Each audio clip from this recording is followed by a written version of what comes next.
if anybody's gonna get you guys sick, it'll be me, Yeah. so I'll, You guys took the back. me and seat. him. We're gonna make everybody I'm not sick. on the video. Yeah, make sure you record just the mayor, Yeah, you are. or the mayor, and, Some people in masks. yeah, the only people in mask, the rest of us. These three are the only ones that show up. I brought my mask, but it'll just make me sneeze and I'm gonna take my mask out. Ice water. I don't know. No, I wouldn't worry about it. Well, I just figure we're 6 feet apart. yeah, we're 6 feet I'm apart. healthy, we're all. It just says we're not, I'm just gonna wear mine like I this. got Just so- tested for COVID yesterday. I haven't got the results back, but I think we're gonna be okay. Okay, are we good? Yeah, let's, Let's go ahead and start. Okay. Start the audio. Yep, and then I don't show on mine that it's.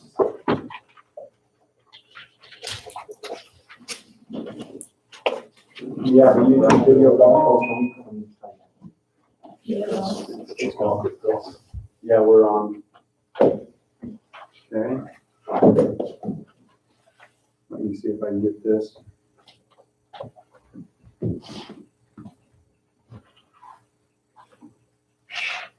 Oh, it says you have another meeting in progress. Of course, I'm on video, so with that, so we won't worry about it. We'll go ahead and call this meeting to order. Interesting times under the circumstances. As you can see, we've spaced ourselves a little differently. We appreciate Matt being here with us, helping us with our, what do you call it, technical assistance, and making this possible and available to the public electronically. So this meeting has been posted according to open laws and with dates, times, and et cetera. To begin, we'll go ahead and do a roll call, and then following the roll call, we'll have Councilman White give us an opening prayer, and then we'll go ahead and you'll follow me in the Pledge of Allegiance. Councilman White? Here. Councilman Busenbark? here, Councilman Baird? Here. Councilman Riley? Here. And Councilman Allen? Here. All right. Our Father in heaven, we come before thee at the beginning of this meeting, grateful for the opportunity to direct the affairs of the city, and pray that as we do so, thy Spirit will guide and direct our thoughts and our decisions, that it may be in the best interest of our citizens. We pray for those who serve to protect us and keep us healthy and safe, and pray that thou bless them. We are grateful for those who lead and guide our country, and pray that thy blessings be upon them to make decisions that will help us return to normal. Especially we pray for relief from this virus that has changed and affected our lives so much. Pray that our economy will recover and we may be able to continue to prosper and receive of thy guidance throughout our lives. This we pray in the name of Jesus Christ. Amen.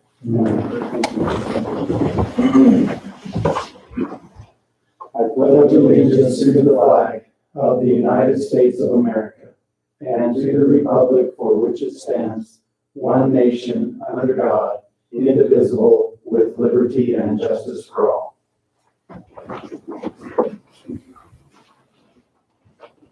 All right. Now, normally we have a comment period. Of course, before we get to that,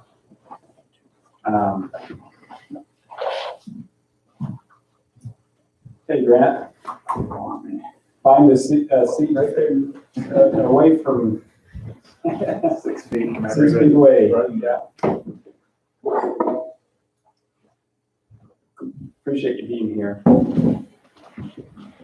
Let's go ahead and go over the minutes. Did anybody have any questions, amendments, or concerns with the minutes of the last meeting? I did. There was one, it was the first thing during the comment period. It says that, Councilman David Bailey reported that a citizen Yeah, that had one. contacted him It said Duchesne County is actually Uinta County. No problem. Just fix that one. Okay, any other changes to the minutes? Okay, seeing none would entertain, none others with that amendment would entertain a motion. JR? Yes. Kurt Mauer, spelled wrong. Yeah, it should be K-U-R-T and it's spelled K-I-R-K in the minutes. Kirk. I actually did see that and I didn't even, I saw it earlier on in the week. I wasn't sure if I'd be out of turn by bringing it up. No, that's perfect. Where's Appreciate where's that. that? Very, Right there. right here. Under city. There's one more in that same paragraph. Yeah. One above.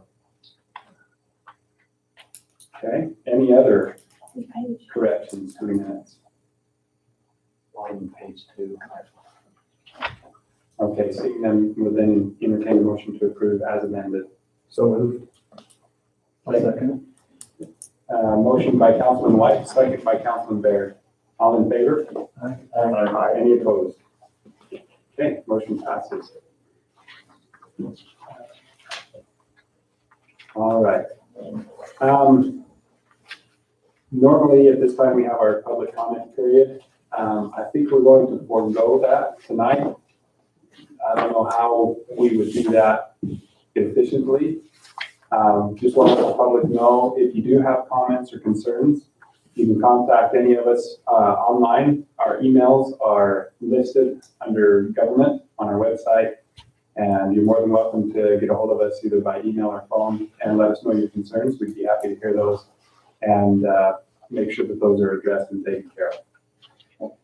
With that, I'd like to make mention, this is being broadcast by YouTube or on YouTube as well as Zoom. So we've given the link out so that those that want to participate in a public hearing that we'll have here shortly can access that through Zoom. We will not be taking comments on YouTube.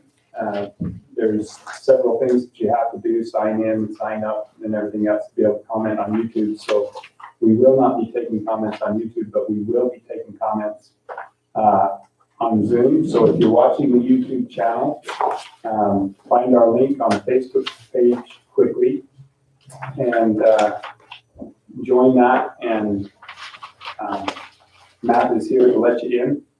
And then make sure that if you do have a comment that you are able to do so. All right, is there anything else before we get started? We'll give the public just a little bit of time to get connected there.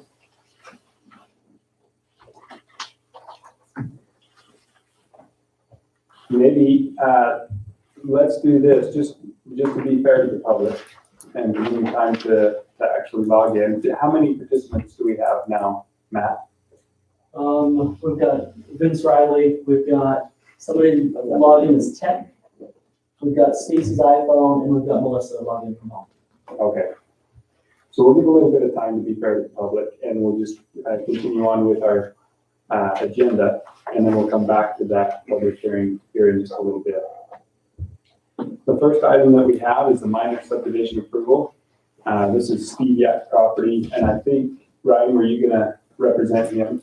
Yeah, I can. So Steve Yak, I don't know if I should stand up or what, this is different.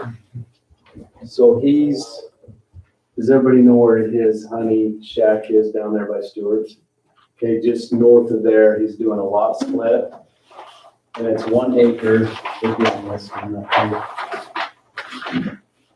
While you open that, I'll actually bring it up. Okay, that's what I was gonna do, just make sure they can see it. Is that in the agenda? Yeah, Yeah, it's on the first appointment.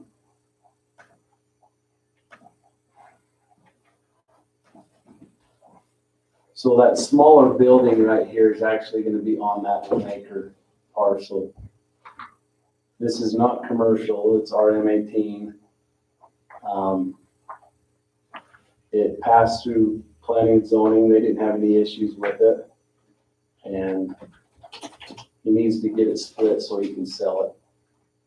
And he does have a buyer, I don't know who it is, but Is that building 8 feet from the edge of the property?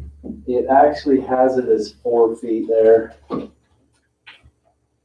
asked Dean about that, and he said it was fine. I don't know. I remember this in planning, and Commercial- zoning. It's been a while If it's a ago. commercial building, there's different setbacks. Now, if it's a residential, 8 feet is the minimum. But I think a commercial can be right up to the property line, if I'm not mistaken.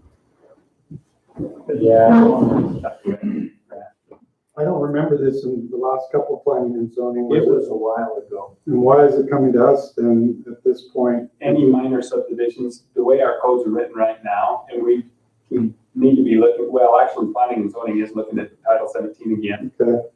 to address this, but any lot line adjustments, minor subdivisions, anything like that, still show in our code that they have to come before planning and zoning. Other things like the conditional uses and those types of things don't, and that's spelled out in our code, but these are things that are still written in there that they do. Okay. And so I think they're planning on making some proposed changes to Title 17 that will then come before us to kind of put this back into that court. As long as these types of things meet our ordinances, it ought to be a no-brain, Right, yeah. that's what I'm thinking too. Yeah. So because it's written in our ordinances, and they did approve this in planning and zoning. Is that correct? I wasn't there. I watched planning and zoning, they did approve it. Okay. It was on the last one, wasn't it? Right. The last one? Yeah. I don't remember talking about this one last month. I missed They it. must have talked It was pretty preliminarily quick. about it a while ago. Maybe it was. You and I were there. at the Yeah, last we were one. It must have last- been the time before. It would have been even before. No, that. it was the first of I was April. involved. It was the That first of been April. before. They must have did it really quick because I mean, It was just the missed first it. thing. I think the thing that's confusing me is I don't remember the It map. was quick. I was there. You were and I was troubleshooting. Right, and I think I don't remember bringing the map up. Maybe that's why I missed it, because I think they had already looked at it and had just approved it, so. Unless there's other discussion, I would move to approve it if the planning and zoning approved it. We have a motion to approve, I'll second it. second by Councilman White. All in favor? All right, Any opposed? Okay, motion passes. Get that taken care of. I'm gonna have to take notes next time at planning and zoning and pay better attention. I just don't remember, but I didn't remember the map. I think that's what. I don't think they showed it. It was pretty quick, and they're troubleshooting with it. Yeah, well, in that church one they were talking about, that was the one we spent most of the time talking about, so it might have just gone through and I just didn't say. There's a Baptist church that wanted, It's right in the same area. yeah, and they wanna, they were having issues with getting the parking and paved and different things, but they wanna redo the church. They've got funds for part of it, but not all of it, so. They tore down a little metal building. Right. They mowed down all the weeds finally. Wasn't sure what they had going on. Yeah, we got some donations and things and but they're not all the way there, but they're hoping to get started. And that was the plan initially, to build some more big, better church there. So in the future, I'd like to, I mean, I don't know what they discussed and why we're, you know what I mean? It's obviously something that they couldn't approve had to come to city council. So it'd be nice to have a note or a representative here saying, like the question about the 4 foot or something. Yeah. Well, and again, these probably won't come before us in the future. Other unless there's a dispute between what the planning and zoning's, rule, right? Well, I mean, they will be able to, anything that's on the books as law, if it fits that, they'll have the authority, because we couldn't deny it anyway. Yeah. And I visited with planning and zoning, we've had a training, we've attended the last couple meetings, I keep reiterating to them, I think in the past they've been, their powers or duties, responsibilities have been kind of stripped in a way, where they didn't feel like they could make decisions But it's always operated that way. yeah. So it's historically been that way. But that doesn't mean that's the way it should be. So we're trying to empower them and let them know, one, what the laws are as far as the decisions they make. two, they make those decisions based on ordinances and facts, not feelings and emotion. And so we've just trained them and said, if it fits within the ordinance, then you approve it. And if it doesn't, you don't, you can't. We don't make the decision, neither does the council. However, the council then can take that, if suggested by the planning and zoning to change the ordinance to fit something somebody wants to do, then it has to follow the process of going through the planning and zoning and the council to change the ordinance. Then once the ordinance is changed, everyone that has that same thing come up in the future gets treated the exact same way. So there is no more decisions based on emotion or feeling. It's just based on, if it fits, approve it. If it doesn't fit, don't. If we need to change our law, then we go through the process of changing our law and updating that. So I feel like they feel quite empowered. They feel much more comfortable making decisions. I don't think we'll have, even when we are involved, I don't think we'll have abstaining votes anymore. We won't have those types of things because they feel comfortable and confident in moving forward. So a couple months ago, they didn't even vote on one that came to us that they really should have made the decision. At that point, we ended up having to make the decision on it. It was maybe 3 or 4 months ago. It might have been February, but I remember us having to deal with one, and we all voted against it because it didn't fit the code. But planning and zoning didn't vote at all when they should have been empowered to vote and say, this doesn't fit within the code, period. And if the code's wrong, let's then talk about that and adjust it if we feel like it's not fair, you know? Yeah. So I feel like they're more empowered now. Right. And the whole reason having them make the decision instead of the council is where we're a political board and we can make decisions based on popularity and election and all that.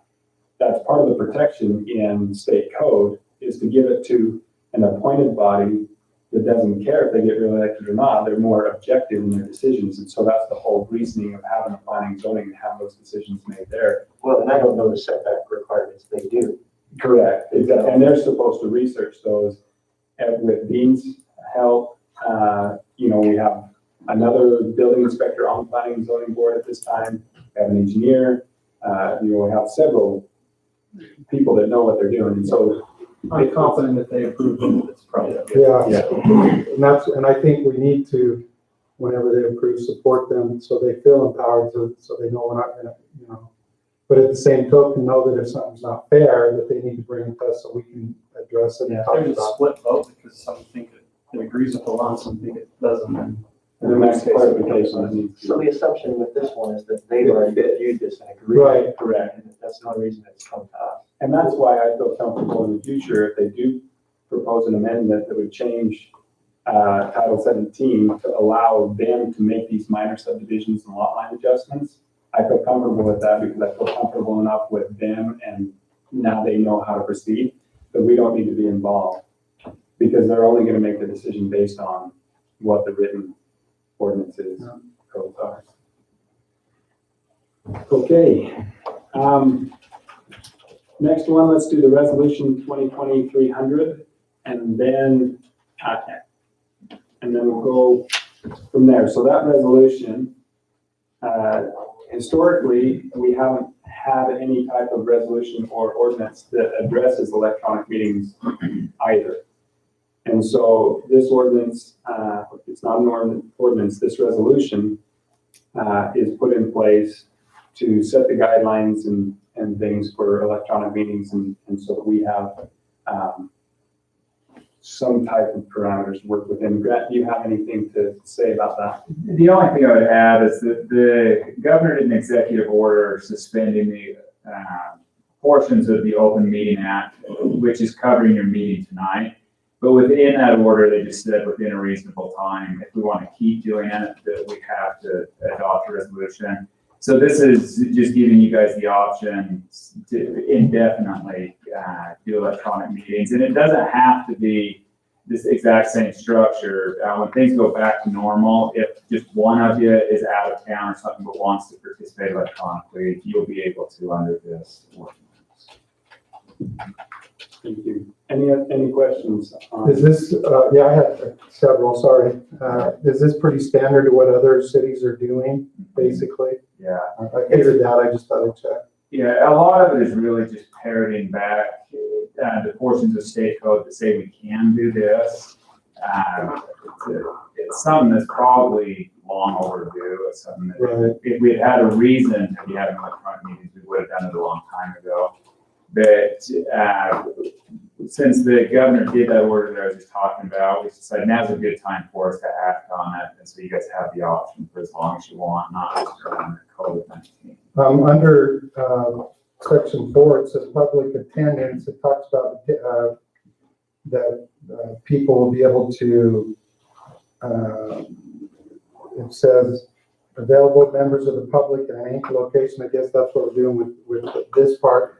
But it doesn't address anything about asking questions. Do we need to stipulate anything in that regard, like to the public meeting? Can I answer that?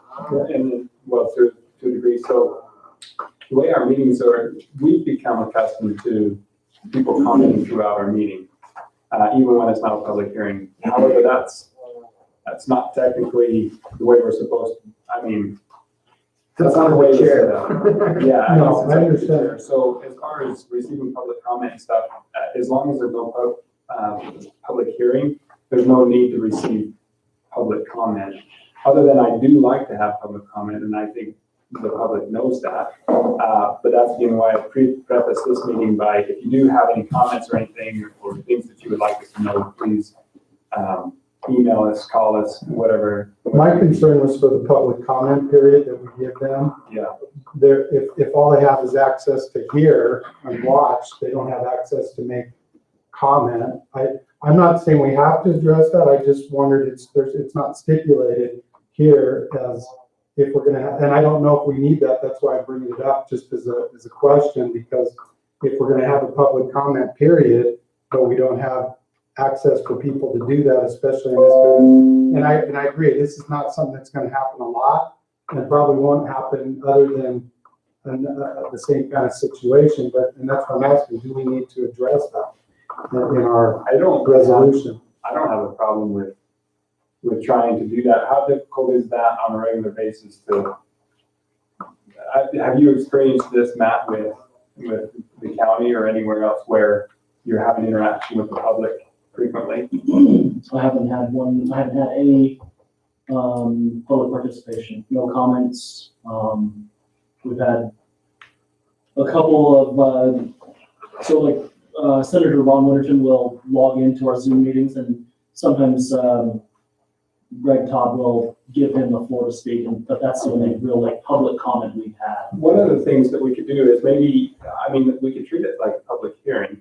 And so where it is up to the chair, it's specified in state code. I have no problem doing that. I don't know that we need to write it into a resolution, but as the chair, I think that I'm willing to do that. And then we can just treat it as a public hearing and see if, it wouldn't take much more time.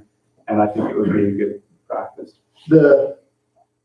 I don't know, we talked about this a little before, maybe at the ULCT board meetings, they talked about it, but the way they suggested that be done is if you're on Zoom, anyone that's participating can chat with with the moderator or whoever, and then those comments can be typed in, and then one of us, the chair, can read them. Right. So there is a way to do it. They don't actually have to talk, they don't have to type, but. And that's what I was thinking. I just want to make sure that the public, at least in the public comment period, would have that option. And I'm not saying they would take it up, and when we get back to some normalcy, I don't know that we'll need it, but again, I don't know that we need to put it in a resolution. I just was bringing it up because I didn't see that. Does that make sense? Yeah. And if we're in this situation, and like Steve Yak's situation, if we had questions and needed, it'd be nice to be able to communicate, make sure that they're available if we're in this kind of situation is all. So, I probably wouldn't recommend changing the resolution just because it's something that's at the chair's discretion. And if we put it into the resolution saying you can, then it really is removing it from the chair's discretion, just saying we're always going to do it.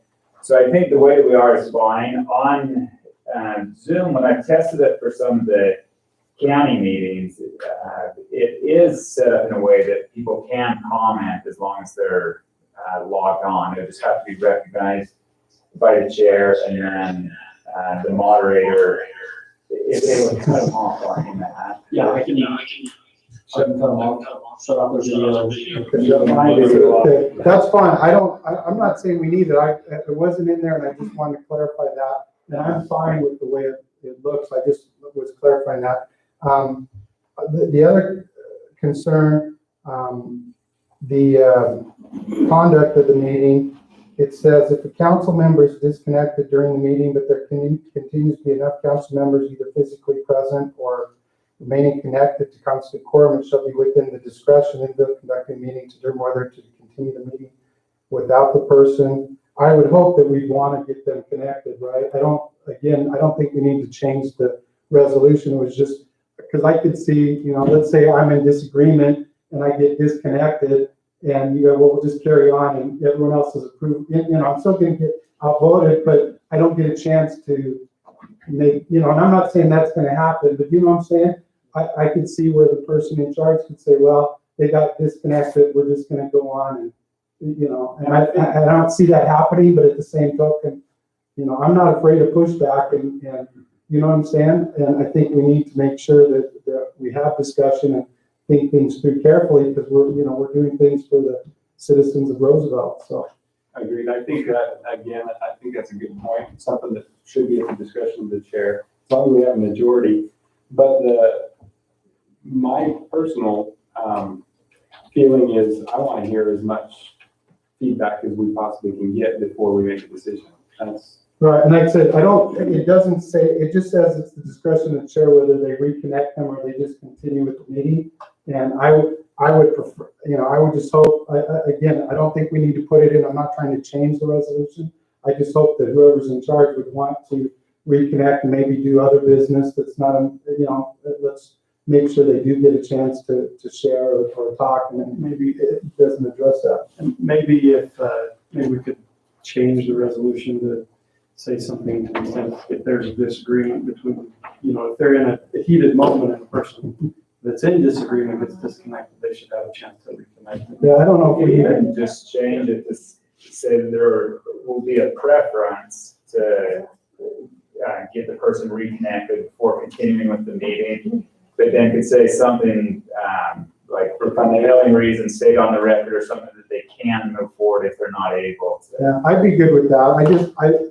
I don't think it's a big deal. I'm not concerned right now, but I'm thinking down the road, there could, if we've already got it in, let's make sure we're covering our bases. I guess a way to word that is a diligent attempt or effort Right. made, and if not able to reconnect, then. Right, and I'm okay with that, if because there are circumstances where you may not be able to get on, and I don't want you to not be able to carry on business either, because we need to keep things moving. And most times you can, we know phone numbers, so if somebody's disconnected, we can make a phone call. Texts. Yeah. Text and say, hey, it's on purpose. Right. Like I said, I wasn't overly concerned, I just, That's a good way to put it, a reasonable effort. yeah, I think that's good, I'm okay with that. Just- If you can. It kind of does cover that a little. You could add it at the end. Right. Right at the bottom of 5 to try to reconnect. Put in a reasonable effort there. And I think you've got definitions of anchor, meeting, administrator, electronic meeting, and then I just laughed at telephonic because I could see down the road that maybe people don't know what that means. You know what I'm saying?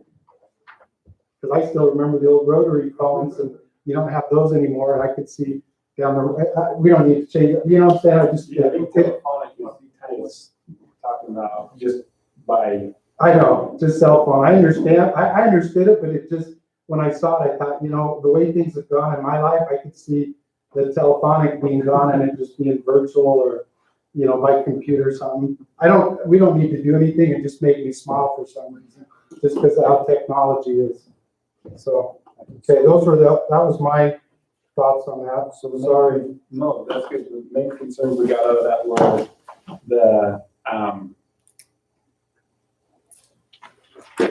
just that allowing the public to comment period, which we'll leave that as is. but then we'll add in that.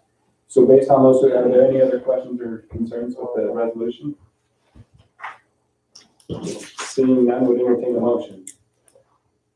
I'll make a motion to approve this. With the suggested changes?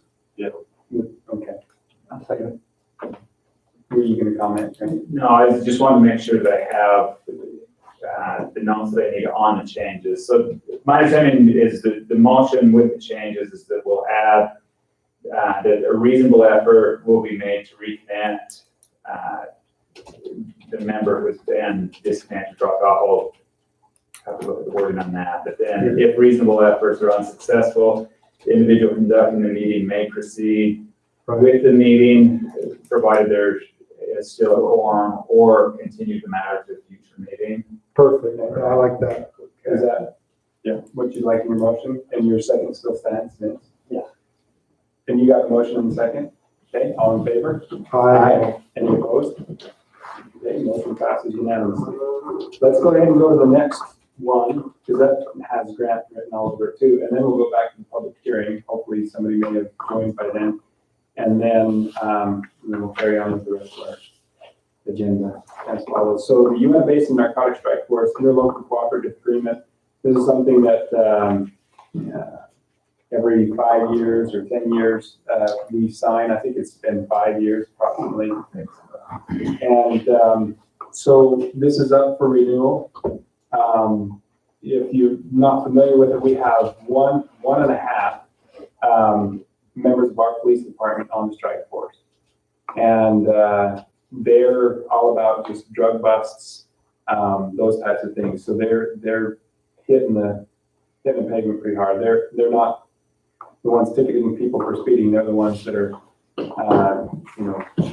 doing investigative work and those types of things to catch these guys. So we felt that a benefit to continue that agreement. We ran it past our legal counsel. Do you have any comment on that, Grant? Really don't. The agreement, for the most part, is just the same as the one that is expiring right now.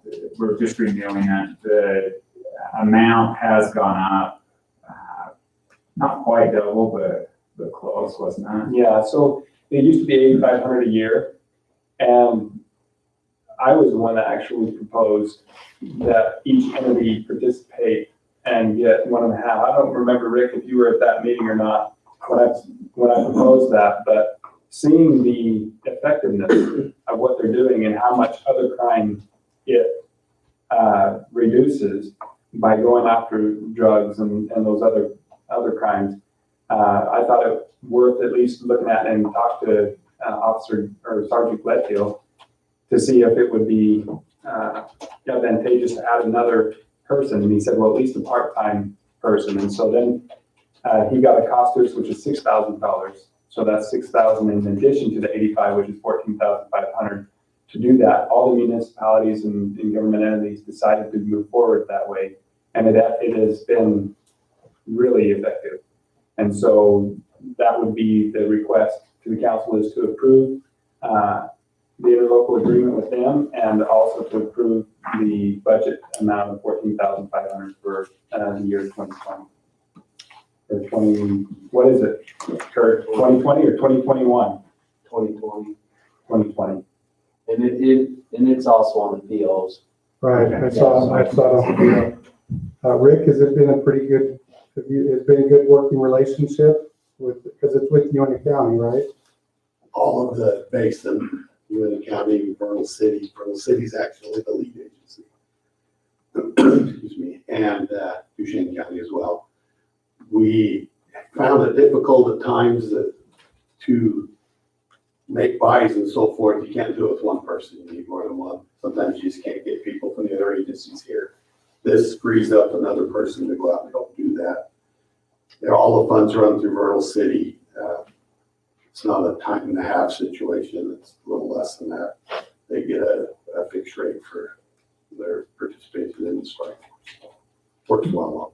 But our people work just Duchesne or Roosevelt City, right? No, we have people in Vernal tonight. Back. Oh, okay, so it's just wherever you need to go. Yes. It's a basin-wide As I read through this, it talked about the one elected official to the governing board. That's you then, you're on the governing board with that.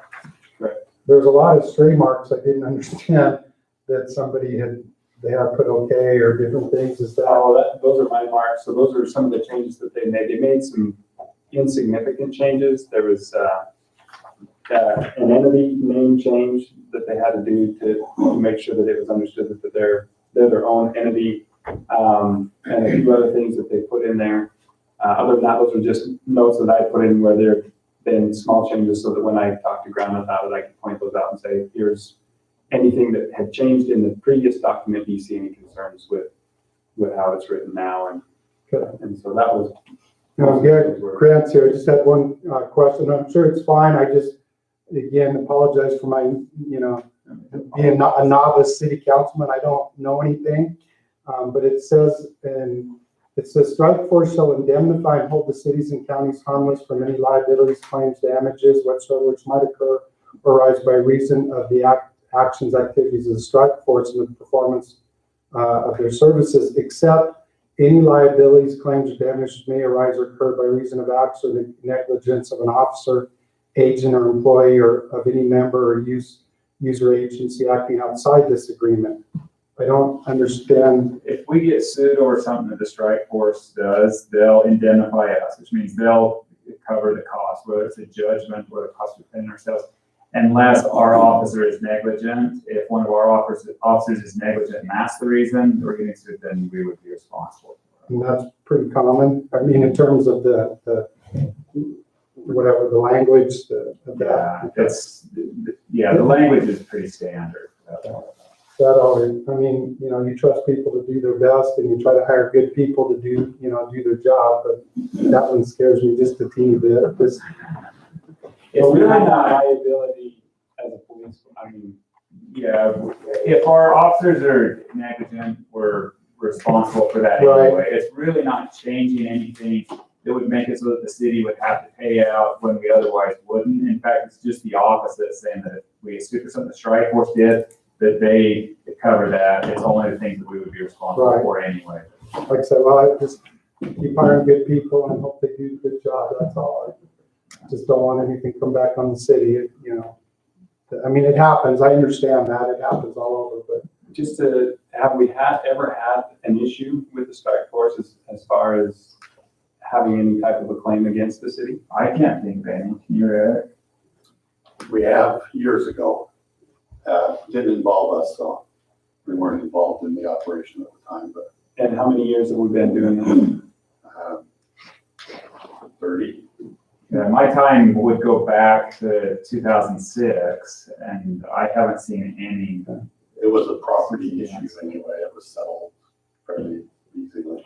Just to give you a little peace of mind, I was curious too when she brought that up, like how often would something like that happen? But I guess by hiring good people, we avoid. well, I know things happen, and I just want to make sure we're doing the best we can, and it sounds like we are, so that's great. And I just saw that and thought, I don't want to be on the hook for anything either, But I guess it's like any organization. If one of your employees does something they shouldn't, you're going to be on the hook because they always look for deep pockets when they're suing anyway, right? I mean, just like school districts and teachers, if they do something wrong, they sue everybody up the chain they can. So I understand that. I still just hope that we're doing our best to make sure we don't have any issues. So that was all I had. Kind of the nature of how the cases work under the strike force, I think there's far less risk of liability because the officers have control over what they're going into. They're setting things up. They're doing a lot of investigation before. And so those cases don't usually lead to lawsuits. The ones that see where we do get sued, it's usually the officers going into a situation that they have no control over. They're having to make split-second decisions. And so it's a much tougher environment for them. And so I really don't have concerns about it. And we have insurance of some kind, don't we? No. No? Yes, we do. Yes, we do. Well, I don't have any other questions. Thank you though for clarifying those for me, just so I understand. Yeah, thanks for the questions. Any others in regards to that? I would move we approve, including the money for that. Yeah. I'll second. Okay. Motion by Councilman Busenbark, second by Councilman Barrett. All in favor? Aye. Any opposed? And I do appreciate their work. I think that's great that they're doing that. It sounds like it's doing what it's supposed to do, so that's great. Yeah, they do a great job. We have some good officers on that. And Well, I know we have great officers. I'm just glad, I didn't know we had this strike force, so I'm glad to hear that we have that. all right, let's go ahead and go back to the ordinance. That takes care of anything that you would need to be here for, Grant, and that way if you need to get going, you can. Ordinance 2020-435. So this is amending City Code Title 2, Chapter 4, Administration and Personnel, and City Manager, etc. Councilman Barrett, you've been working on this, and then he did mention, I know we talked about it a little earlier, Grant, you asked me if I knew if we had the most updated copy or whatever. And I let you know, I didn't know because I haven't been really working on it. Dave had, and apparently I guess this ordinance is not the most current. Yeah, Is that that I correct? got in my packet, I don't believe is the most current. Did you forward it to Carolyn by chance? No, and the reason is that I didn't know until today that it was going to be back on, and I should have been watching the agenda more closely probably. But where it's a public hearing and it has to be published, it was too late by the time I found that it was going to be on. I think we can still discuss it, and you can even do motions to approve it if our changes are based on the one that was published, and we can make changes just like we are to the resolution.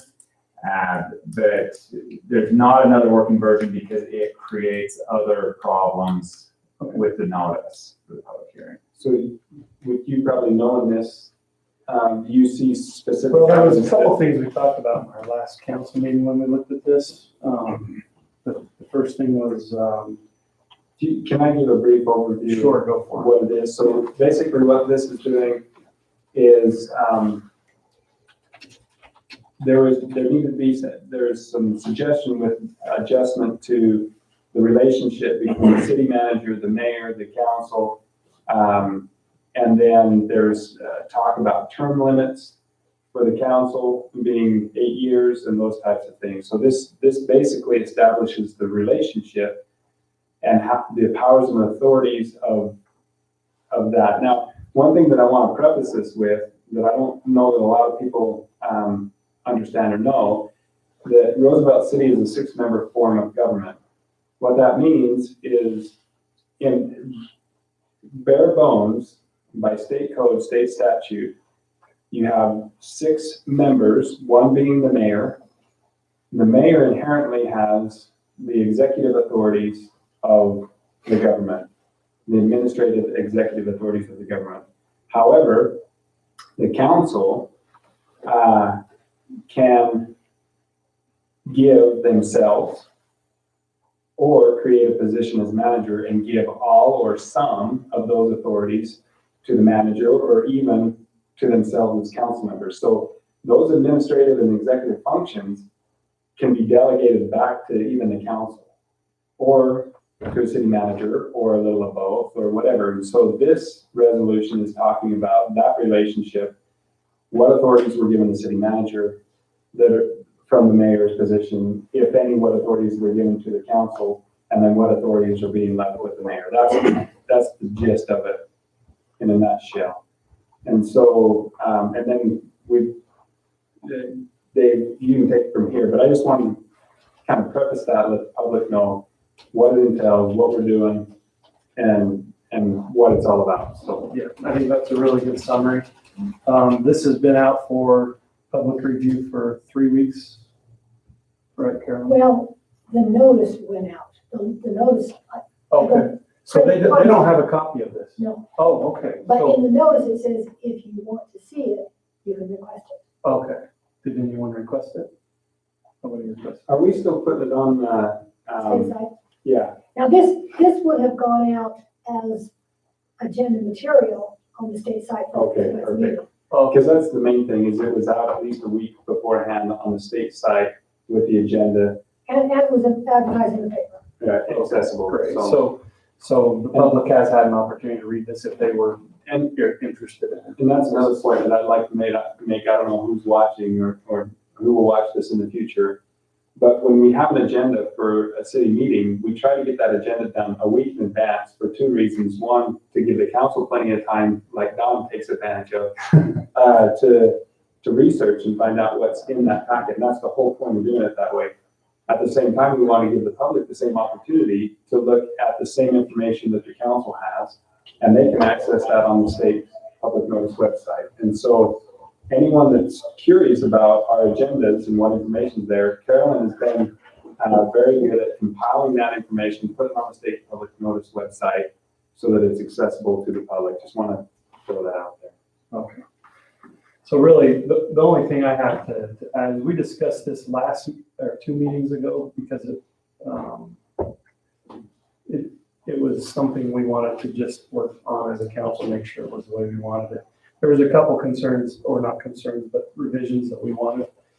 One of them was term limits. We wanted to make sure that somebody who's already been in office as an appointed person for 2 years could then serve another 8 years as basically 2 elected terms in addition to whatever else they have served. Is that right? It seems like. Yeah, Yeah, that was what we the discussed. issue with locking in the date is if they wanted to do the full 8 years, then you would create a 2-year period that you would have to reappoint somebody to finish their term. And you would fit in with that, and I think I would have fit in with that as We well. Right, we want to address that issue as we talked about it. We could also, one way we can solve this for us would be to just make the effective date as of like today, But but to solve the long term, it'd probably be best to. Yeah, because you'll still have appointments in the future, but an appointment's always going to be shorter than an elected term. And so what I would propose that I think would accomplish what you're all trying to do is if you said that you get the 8 years and then you finish whatever term you're currently in, that would cover the appointment and 2 elected terms. Okay. Is that? That was the goal of what we were doing. Yeah. Exactly, Okay. because we didn't think it was fair to have someone just go 6 years because of an appointment and then, end up not getting the 8. So while we're discussing that too, and I don't know that I see eye to eye with everybody else on this, but I feel like there's a danger or an ability if somebody wants to serve as a council member for 8 years and then jump as mayor for 8 years and then jump back as a council member for 8 years. I don't feel like that's following the spirit of what we're trying to do. I feel like whether you're a councilman or the mayor, there ought to be some type of, I'm okay with somebody running, for example, myself, I'm only 40 years old. If I decide to run when I'm 60, because I have some time in the future and want to serve again, then I feel like I ought to be able to do that. But there should be a space of 8 years or whatever in between your service. So if I serve 8 years as the mayor, I have to wait 16 or 8 years before I can run as a city councilman to give somebody else an opportunity and to get me out of there so I don't have tunnel vision. Does that make sense? Yeah, if we could lump them together instead of having them separated out into a term limit for the council members and a term limit for the mayor, we could put them both together and then change the language so it would cover, it wouldn't matter which position you were in. Just 8 years in city government. Yeah, And it would be 8 years elected to, technically we're a 6-member yeah, council. And so I would just use that language from state code and then it would cover both mayor and. is that okay with everyone? So I have a question regarding that. So if somebody wanted to be a council member for 8 years and then move on to be mayor, and trust me, I don't have that ambition at all, but I wish you would, because I would step It's because down. all that big money he's making, that's what you're looking at. So this goes for both a councilman becoming a mayor and a mayor becoming going back to councilman, or what, we just want for the mayor to not be able to go back to councilman? You know what I'm saying? I don't know. That's a Because a lot of times a mayor tends to be somebody who served on the council for several years. Are we okay with that, or do we want to, cut that off too? I think because the mayor is not a voting member except in limited circumstances, it might be okay to have someone who served on the council for 8 years be the mayor, because you need somebody that knows what's going on. But, I don't know, the president of the United States is an 8-year maximum. A senator can serve terms and then be elected Which president. I think that senator ought to be 2 terms and out. I'm okay with But going with you're this. right, I see what you're saying.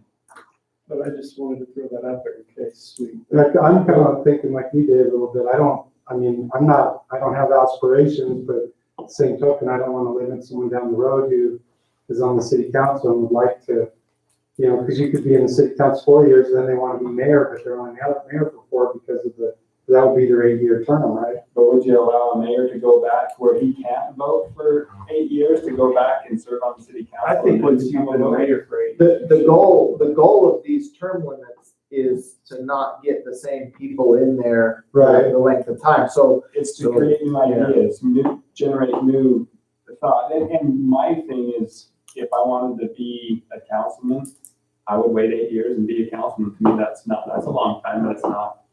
The only what it other used to be. concern I have, and I like the term limits, I'm not anti, but the only concern is and I assume there'd be plenty of people interested in running, but what if there wasn't? And it was Well, it would almost force people to step up. And the other thing that I. yeah, and that might, The other thing I like about it is, we've talked a little bit, and I'll just bring it up while we're talking about this, is districts. Because we get certain representation sometimes isolated in just one area of town, and we don't get good representation throughout town.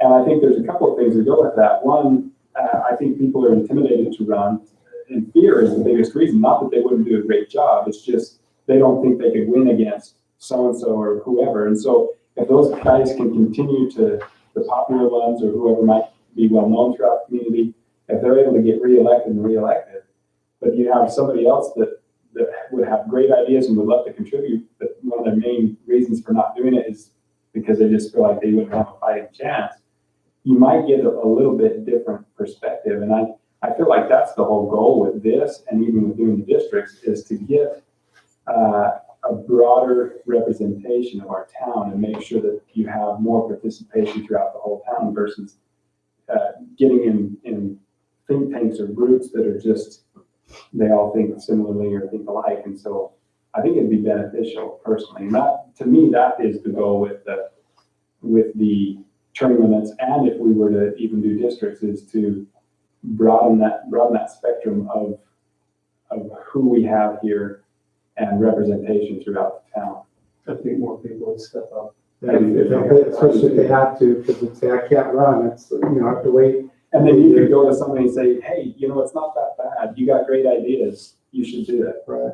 I like Grant's idea, of maybe lumping it together then as for both. I'm okay with that. Yeah, If I you don't feel mind like if that's- the mayor serves another 2 terms after being a councilman, but I don't like the idea of a mayor going back to councilman. Or should we do both? I mean, It's really, I the think- logic is the same either way. yeah, it is. I've served 2 years as a councilman is all, and we'll see if I run again, but I could potentially serve 8 years as a mayor if I wanted to go back to council. It's the same thing, because I've never had really a vote on the council. It's the same logic, so we have to decide. Yeah, I don't think you're gonna find a perfect formula that would work magically. But if this is what you're trying to accomplish, Let's I do 8 think how it's years. written would do it. Let's just stick with combining them together. I like what all you guys were saying though. So the mayor can serve previously on the city council, but cannot exceed his 8 years as mayor. I like that. And then, Well, I was thinking 8 years total. If you want to serve as mayor, run for 4 years as council and then run for 4 years as mayor. but I mean, something you learn on council in 4 years might make you a good mayor as far as understanding the city, and it would be a good way for some citizen that isn't, you know, business minded or whatever, they serve 6 years on the council, they're gonna be very educated about the way the city operates. And then fill that need as the mayor. But I agree with you, the mayor should not be downward mobile, because that would almost interfere with the new council or the new mayor's ability But what to. if the mayor was only ever a mayor and didn't go from, I'm looking at it from both ways. Didn't start out with the council, he just got elected right in as mayor. And then decided, well, I'd like to serve another 4 years as a councilman. Well, I think you could do that within the 8 years. Maybe combined with both 16 max, I don't know. Now, I would say maybe a 12-year max. 3 years each max. Does anybody know how long the longest person has served on council and as mayor in Rosedale? Ron Ryan served 8 years as mayor and at least 4 years as a councilman. But councilman first. Yeah, But that's 12 total, right? and that's a long thing. There's a councilman in Vernal, I was hearing on the radio, who just retired. Bert Clark. I think he was there for like Over 30 years. I Yeah, know. so. No, thank you.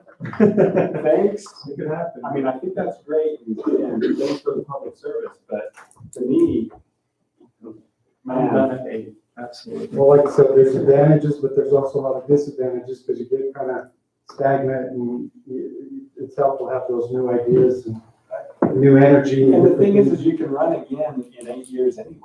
You can serve for 8 years in 16-year periods. You can break it up however you want, and then you can run again. The thing is it's not that you can't run again. You just have to wait. You just have to wait. And I feel like I'm pretty strong on this because if it's good for one, it's good for the other. And if it's not good for one, then it's not good for either. And so you've either got to, in my mind, I don't know. I like the 8 years. I think that's adequate. I'm definitely not even interested in serving any time past that. Unless it's with a break and then maybe when my kids are raised or whatever. But I just think we need 8 years as an elected official if you got that, you know, if you've been put in, whatever, what's the appointed, thank you, then I don't, if it's, you know, 2 years or a year, I don't know if I would count that personally, that's I my wouldn't. thing. And I would, and that's what we talked about, so I'm okay with that one. I'm curious how, Grant, what do you, can you have feelings, or do you have to just have it be?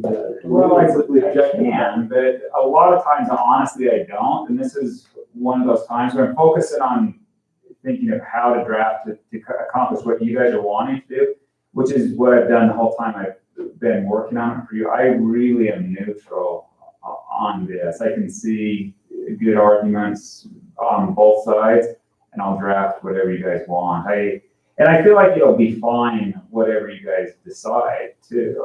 It's not something that I see where they're running into problems. I think especially with the continuity of the city manager, and that's what this ordinance is doing, is giving him the reins as far as running the city, but it's still being able to have the mayor be a part of that. But he'll provide continuity, so for 8 years and 8 years, you know, I think it'll be just fine. the thing I like about it too is what this does, where it's giving the mayor and the city manager more, it's making them work together in those factors. You have better representation, but it works out on, the manager is the consistent one, but then you have the mayor with the manager working on a lot of things, so there's no one person that can unilaterally make any decisions. I think that's a protection, so we're talking checks and balances with that, which is important. We've already, I mean, Brian, you can probably comment on this, and Grant even, just looking through, and do you want to share some of the things that we've been going through the last few weeks, or do you feel comfortable? No, I'm fine. I can comment a little bit about it. I've read it several times thinking, is there something in there that we're missing or, you know?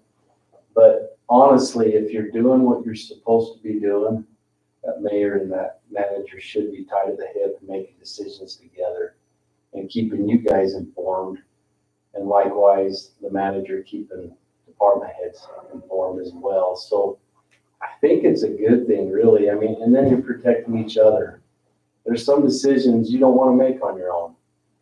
You want to have somebody have your back and also go in and open-minded and make sure you're not got the tunnel vision, like you mentioned earlier. So we all need to be in check, but I don't know, I feel all right with it.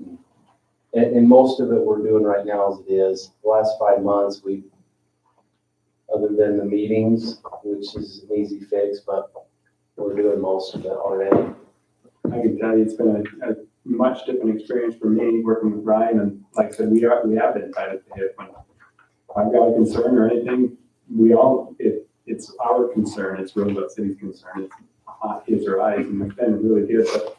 And I think there's protection in that. That's why I say the continuity, as long as those checks and balances are in there. Well, that's my feeling, but I'm kind of with Grant too. Sometimes I get a little partial one side or the other, but as long as the checks and balances are in there, for me, that's what needs to happen. So I anticipate you'll probably be the mayor for the next 6 years. If you're good with this, I mean, it can always be changed. As a 6-member council, we can redefine managers' responsibilities later, but is this good for the next 6 years? Are you good with this? I mean, I only had one other thing, sorry, I'm always talking, but, I think just the role of the mayor and, the wording, it says the role of the mayor shall be the chief ceremonial officer of the city. I don't like that word ceremonial. Do you understand? That comes directly from the state code, though, right? Is it? I do, if it is, that's fine, I just don't, is it? I just don't like that, because to me, it really doesn't show that the mayor does. I mean, in my mind, I hear ceremonial, I'm thinking, oh, he's just a figurehead, and he's just supposed to represent the city. But as I'm involved in the city council, I see Jared is a lot more involved in things, and even Ryan talked about the city manager and the mayor being, connected and stuff. And I don't like that verbiage, but if that's what we need, that's fine. But am I the only one that thinks that way? Well, I get what you're saying. In fact, further in this, one thing I wanted to make sure was in this. It says in the third sentence, it says, he shall retain all legislative, judicial powers vested by law. I think that should also say and executive powers, because he is technically by state code, the chief executive. Any powers we give the city manager come from him.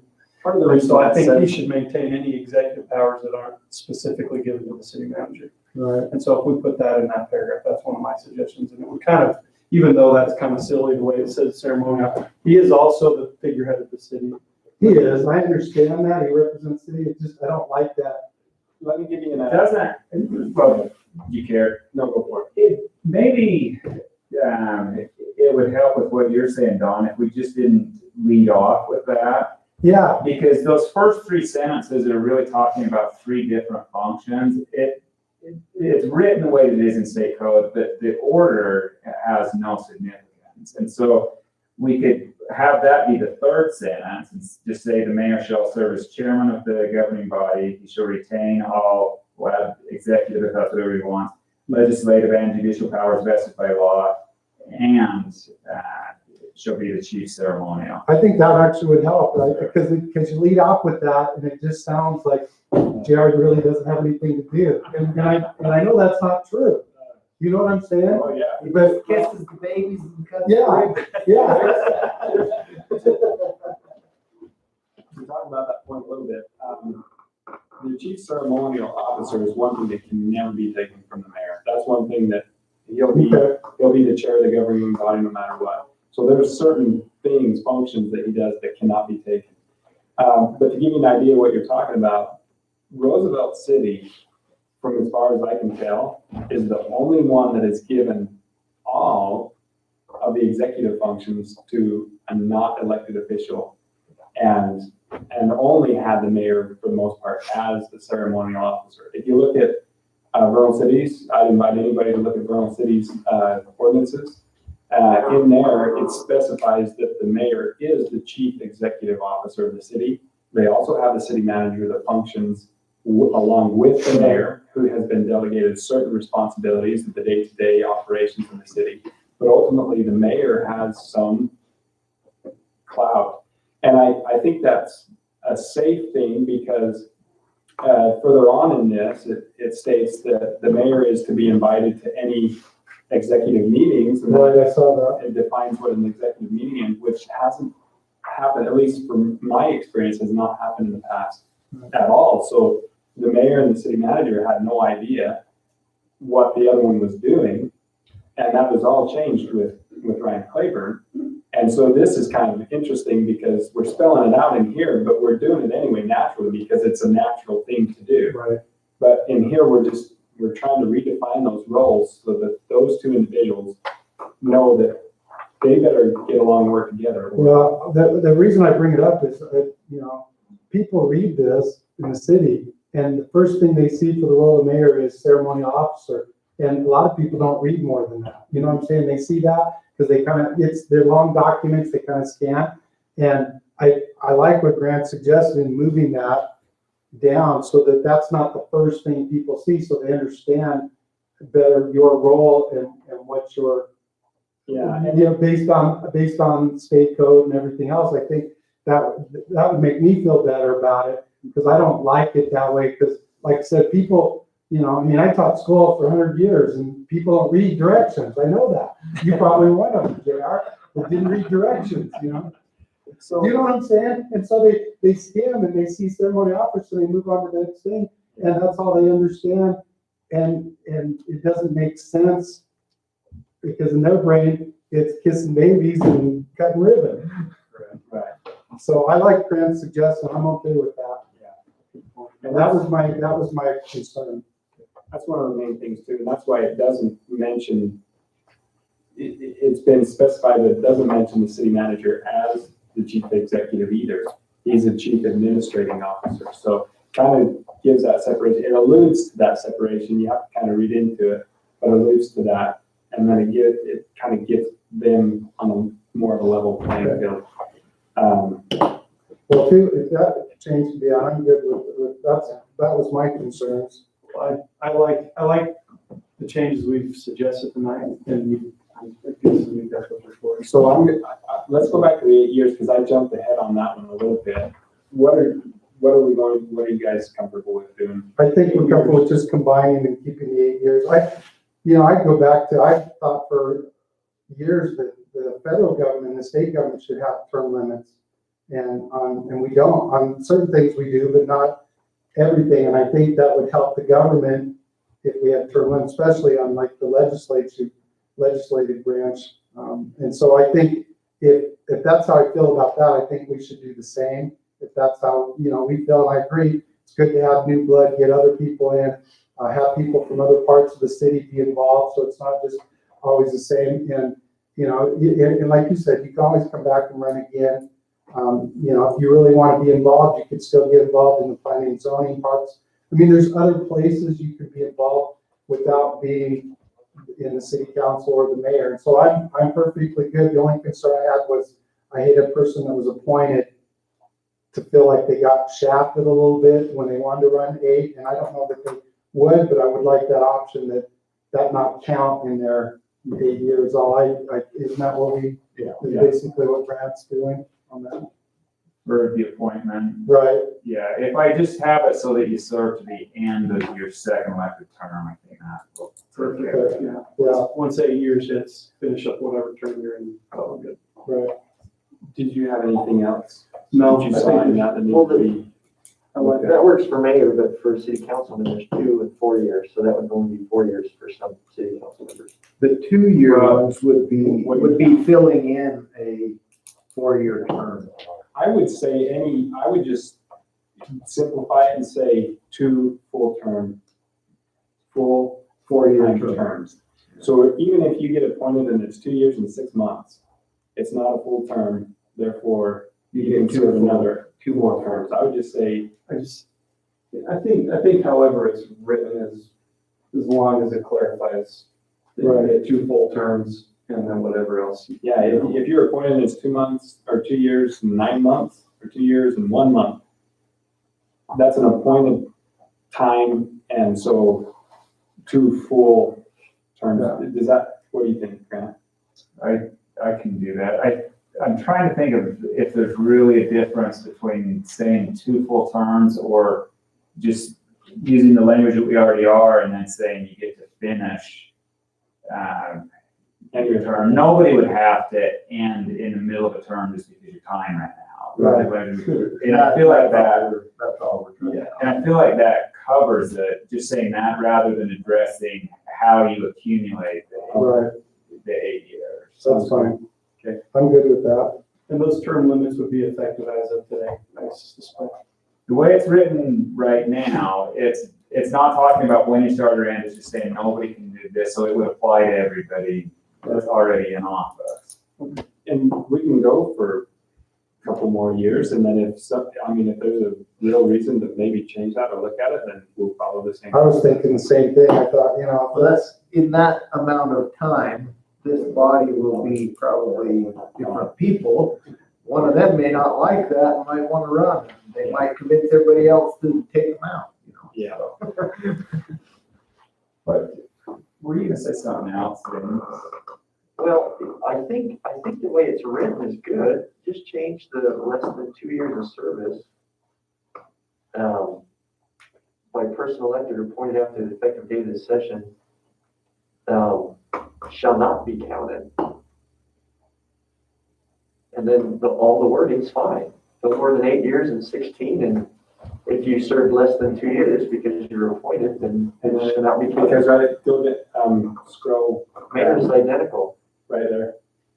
That's what he's saying, is it just says, in applying the section service of the mayor, and it should be member of the governing body. that's why we're gonna combine it as, Yeah. as Then that's how to combine it, as a member of the governing body resulting from an election prior to January, or the service of less than 2 years by a person elected. See, it says less than 2 years, it's just, but I think he's got the I'm idea. sure Grant's gonna get it right for us. Yeah. I have confidence. It's not- Well, he knows what we're after. Yeah, he knows what we're after, it's clear. and so. I do feel like I know what you want. I think what Vince is saying would work too.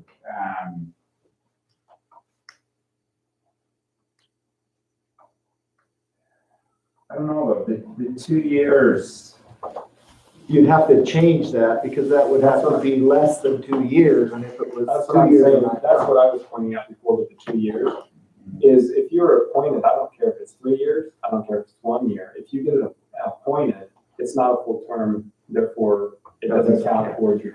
And if we say just finish basically your second elected term, then we don't need to. I would say 2 full terms and any time served appointed prior to doesn't. Or you could just say, once a council member or mayor's term reaches 8 years, they shall finish that term. That's what I was planning to say. I think that's Because the if simplest you- way to say it. Yeah, let's keep it simple. I'm good with If you that. put elected terms, someone gets appointed, they have to go through the election the next time and be elected, so that's actually a term, but it's only finishing. Yeah. If you put elected, then that kind of messes And up. I think what he said, what Dave said is, and what you reiterated, Would- Does that, you feel like that covers for you too, Vince? Is this something we should wait till Grant gets the, Depending on how we do the motion, I think that really, there's only, well, I There's don't two know. changes. One, the Senate structure of the mayor. right, the percent structure, you got that one. There's several ways to do it. If On the executive on that too. Yeah, so Dave's the one that's been pushing this forward, Councilman Beck's the one that's been pushing this forward. If he feels comfortable making a motion and the motion passes, then great. If somebody wants to make a motion to table, then they can do that. So there can be several motions too.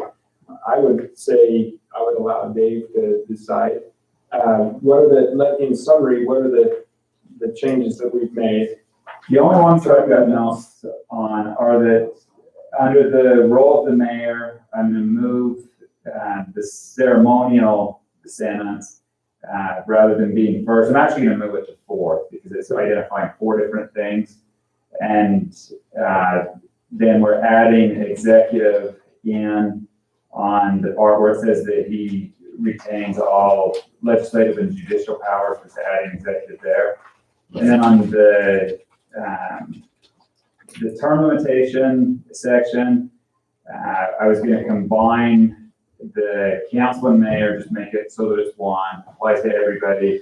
It'll basically be that you can serve 8 years and then finish however much you have on the term you're serving when the 8 years lapses. So pretty cut and dry. So, Yeah, everything else is fine. So, yeah, I mean, we have to still do the public we hearing. do, and I just want to make sure that the discussion here is pretty much over. So that the public want to understand what we're now talking about That's- with the changes. Right. That's what I would propose, is what he just clarified is, Okay. make those changes and propose it. So that's what's on the table and that's what we'll discuss. And so now we'll consider ourselves in a public hearing. And do we have any public with us, Matt? Nope, we've got Jared Bird and Vince Riley. So we lost a couple then. Yeah, We got bored. Melissa got kicked off. Okay. We got Well, are there any staff that are here that would like to comment and other than what's already been said? Any concerns? And you can speak your mind. Believe me. I didn't know that wasn't an option. That's all I've been doing. Sometimes people are afraid to say what they want to say, and I hope everyone knows that there is no fear in that. Just, So we're out there just trying to do the best we can. was there anything else, Grant, when I called you the last one? It seems like there was 3 things. There was one more, Oh, yeah. and that's come up as a result of all the stuff with COVID-19, that I was suggesting that this might be a good place to insert a section giving the mayor or city manager the ability to take emergency action that would continue on until the next available council meeting. Just so for things like if closing the building or whatever it would be, if they feel like they need to take that and then bring it up with the full council at the next available meeting, they could. Could you say, I wonder if you made that together, because Ryan and I, we bounced all of that off each other. I mean, we made those decisions. He made them, but we made them together and things like that. Is there a way to do it so that it can't be just me or just? Just instead of or, we can just put and. Yeah, and that way you have at least 2 people that are in it together and then they step in it, well, at least it was. So So does the council have, what would be, if you put and, what would be the solution if tragically one of them no longer is here? Then if you had and, they would have to both be there and it would have to be a joint agreement. One couldn't be saying no, one yes. In that situation, there just would be no action until the council. In the event that one of those persons were no longer available, does the council, a quorum of the council constitute a replacement? Or I would think so. And you could even do, there is any 2 councilmen can call a special meeting. The mayor can call a special meeting or any 2 councilmen, if I read the law right. that would be my only. And so concern is that they could convene a special meeting and act in whichever one's behalf. But that's using a different process than what we would be That's doing here. And so we wouldn't need to address that because you already have the ability to There's call already- emergency meetings.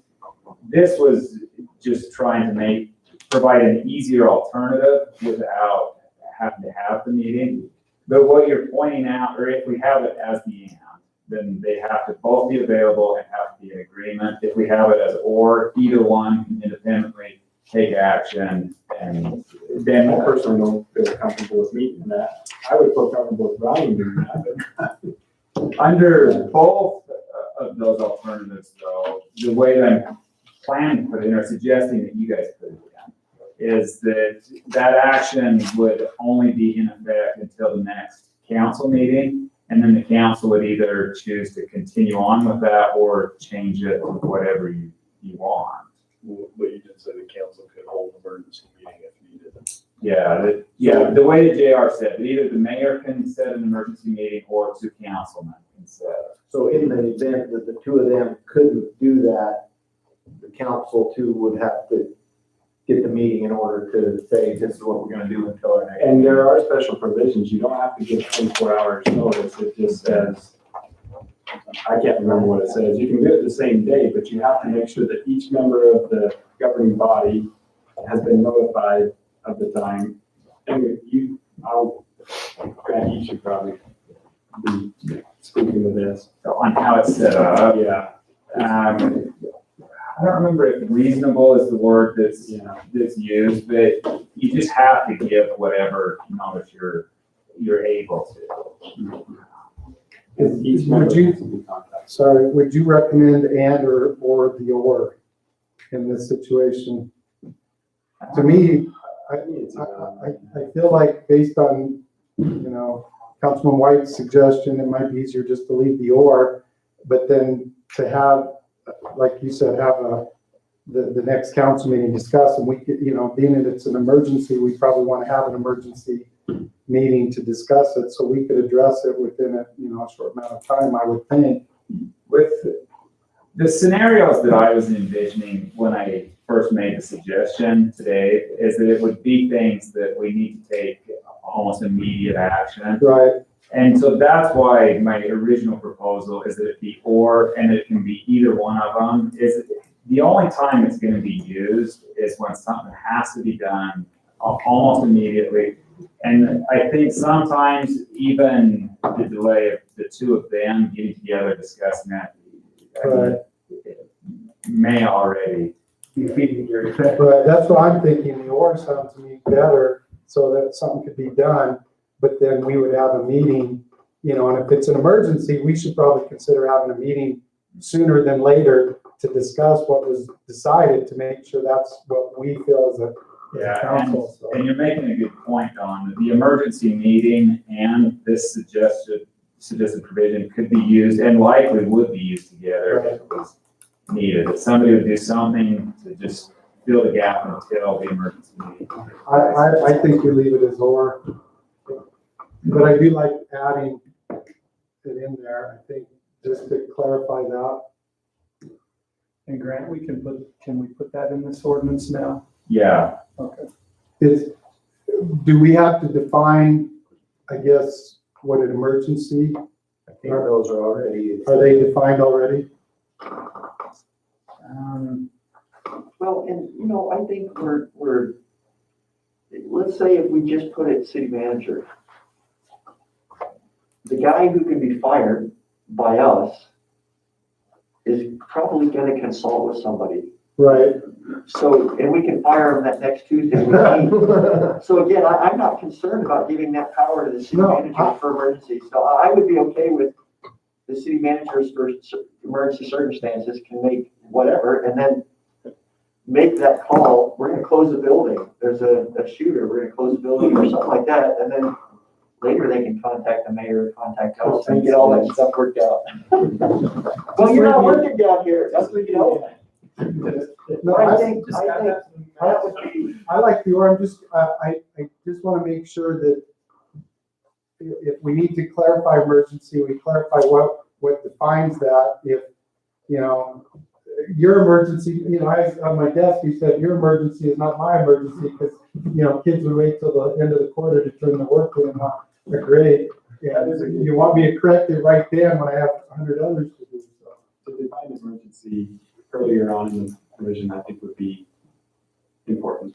I don't know if it needs to be there, if it's already defined somewhere. I'm just asking because I don't know what it says. We really haven't defined it yet in a way that's just we use it in this, but with what Vince was just suggesting, rather than making it its own section in the ordinance, we can just add it to the city manager's responsibility list, just add one more. Yeah. And then all we would need to decide is how we want to define emergency action. I mean, I kind of like if we're basically putting it in the city manager's responsibility, I'd like for him, if the mayor's available, to consult him. But otherwise, take immediate action if needed, I agree. Just say if the manager's available and consult. If not, he has the authority to. Yeah, because I don't want him to feel he can't get something done if it needs to be done right then. I agree. Leave it the way it was, because I think it was adequate. or and be done. Are we overthinking? I think we're over there a little bit. We're way overthinking it. We can fire him the next Tuesday if he makes a bad decision. I'm okay putting it on the city manager, just putting in, you know. You got me nervous there. At this point, I really don't care where it goes, let's just wrap that up. Do you think we need to define, I'm okay with Vince's suggestion, putting in city manager and just stating that, you know, if possible, meet with the mayor or something, you know, in consultation with the mayor, if possible, you know, make those emergency, but I want to make sure that my concern is again, perception of what an emergency is could be different, you know, and I don't want someone freaking out over something, you know, over a hangnail when, you know, on the other hand, I don't want them to not do something when it's a pandemic. Maybe right now we ought to just. Here's a recommendation. Let's see, employees obtain information. So like the city manager, necessary effectively to efficiently carry out his or her duties, you know, that communication happens, save in the case of an emergency where life, limb, property, you know, damage may result in delays resulting from contact requirements. And then the sentence after that just states that after such decisions are made, the city manager will act as quickly as possible to communicate with the mayor and the city council to ensure that it's within whatever. You know, I don't know, after you talked, Vince, I was thinking maybe we don't need to define emergency because we're gonna clarify with the city manager why he did what he did. So maybe we don't need to clarify it. We just need to say emergency. That gives him some broad, but then he has to be able to justify. Yeah, To and he the always city. will, he always will. Yeah, so And that's stated. is that some reasonable, Grant? That we just, that we don't necessarily have to define emergency, but we give him. What if Dave, did you have something to say? One last proposal on this one. Just because the mayor is the person who's elected by the people, and I mean, I almost feel like the mayor ought to be the one to shut down things or to have emergency closure, just because hopefully he's the one that's also answering to the public on this. the only, And then the city manager's backup if he's not available. okay, we could make that work. The only thing I was gonna point out is some of the situations that I was thinking could come up with, say like a shooter or something in the building. It's that the city manager is here right now. I want him to be able to just take action, but in that kind of situation, he's gonna do it whether he's authorized to Right. or I not. just think the original proposal, the mayor or the city manager or the mayor, I mean, that's simple. I agree with that. Let's do that. Okay. But that's how I, With anything, I would Because- say, let's. but if it's we can all- do we're that, saying the same thing. can you do that under city manager's responsibilities or do you have to do this section? If we're doing it, if we're using or and giving both of them the ability, then we need to put it under a different section. If we were gonna give it just to the city manager, then I would say let's just put it under his. My personal feeling, I'm not saying it because I'm the mayor, is, again, it's good to have two people with that ability. And the city manager's responsibilities derive from the mayor anyway, and the governing bodies. Anyway, I really like the work. Yeah, I do too. I'm in favor of the order. Yeah, because I want whoever to make the decision, especially if it's something quick that needs to be done. And then I like what Vince said, they'll have to answer to it afterwards. either one. And so I don't think we need to define emergency, we just need to state emergency situation, the mayor or city manager has right to whatever, The however it's great worded. thing is with technology the way it is, Brian and I have been in close communication anyway, I mean, so everything that comes up, it's been pretty instantaneous. Okay, so we decided on. All right, public, That was we're originally proposed. still in public hearing, we haven't gone out yet, so. No, we got nothing. Okay. Melissa signed back in. Well, we give everyone a fair opportunity. Yeah, we talked a long time. We prolonged it to the latter end of our meeting just to do what we could. So I'm scared to even ask a question, but Is there any other discussion? It's okay to take the time on it though, really, because this is a big deal. Are there any other questions, concerns, or things that need to be brought up with? Seeing none, we'll consider ourselves back in regular session and would entertain a motion either way. I move to approve it as with the changes that were presented, reported by Grant. Okay, and everybody clear on what those changes are? Any questions on I'm that? clear, I would feel better seeing them, but I trust Grant, but We can put it off if you wanna. Why don't we just put off the one thing, the end thing, if we're gonna put it off, this is our, Well, if we're gonna change it, let's change it all at once, so. yeah. I'm not necessarily disagreeing, I would feel better if I could just see it and read it and make sure it's given out to the public so they could look at it, just in case there's any question. We don't have to, will we have to go to another public hearing on it? I don't think so, no. Because we've already had a public hearing, right? We could I just, don't think you need to do it. so I would just feel better if I could just see it in case there's a wordage issue I or like something. that, I'm happy to wait. So we've had the public hearing, we don't have to, approve it tonight. We don't have to have another public hearing technically. No, I think you just table it to your next meeting for now, and then I guess somebody wants to make a motion at the next meeting, and you can vote on it. So does Vince amend the motion, or do we? Yeah, I'd like to, Well, somebody else can make a second motion and then we vote on the second one first. Or he can amend it. yeah, I amend it for tabling it to our next meeting. Okay. Do I have a motion to table, till the final decision at our next meeting?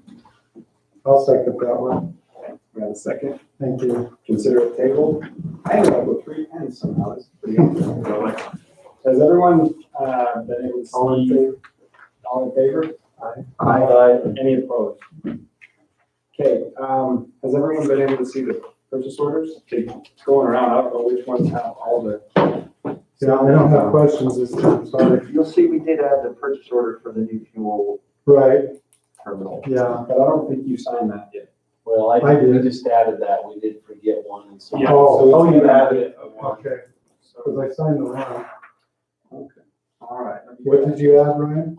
It's a fuel station at the airport. Okay. Station fuel transfer tank. A self-serve fuel station, gotcha.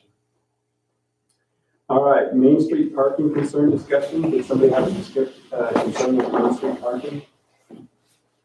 I was approached by a few citizens about doing something about parking on Main Street. They're business owners who feel that their parking is has been taken over on Main Street by people who maybe live in apartments and so forth on Main Street. And they don't have room for their customers. Mostly that happens from First North to Third South in that area, those 3 blocks. They suggested maybe metered parking, however, there's a pretty good expense associated with that. The next suggestion was signs that designate the parking along that area for a 2-hour parking, 2-hour limit between the hours of 8 and 8, for example. That's I like the latter suggestion, 2-hour parking. there's gonna be some expense involved. Now, the How many question, people do we have renting above? well, that's what I was gonna say. The There's question- a few, but there is an apartment complex there where most of the complaints generated. The Red Rock Apartments, across from the movie theater, straight across. My question is. They have adequate parking. That's what I was gonna ask. They have but it's around the corner. And they like to park on the street instead. I have looked at it several times, driven by at night, in the daytime. There are a fair amount of the apartment renters that do park on Main Street. If we do 2-hour parking, would we do like 6 to 9, 6 to 6 or something like that, or? Because some of the businesses are open a little later, I thought 8 to 8. Okay, Well, can it be something as simple as getting a hold of the landlord of the apartment and letting him know and sending out a letter to the tenants to say that they are to park in designated parking areas and not on Main Street and go that route before? We spoke to the owner and they did that. However, they have guests that come and so forth, and it doesn't always work out very well. I'm not saying, I'm not for or against it, I'm proposing it for. I just want to make sure it's been done before we. So it's just that area, just across from the theater, correct? Mostly, we have had a few complaints towards Marion's up in that area, so mostly it's down there.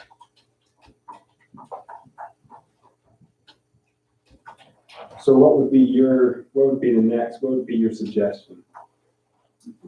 I think we have to have an ordinance, don't we, if we do that? Yeah, if we're going to restrict parking, we would do it through an ordinance. And can we do that where it's DOT, it's a state road? Yeah, because we still have jurisdiction throughout the city. Yeah, so as long as it's not violating something with DOT, which limiting times. I would go through and verify that, but I would be very, very surprised if that in any way violated. So You do see in a lot of cities signs that say 2-hour parking, and that they do have. Right.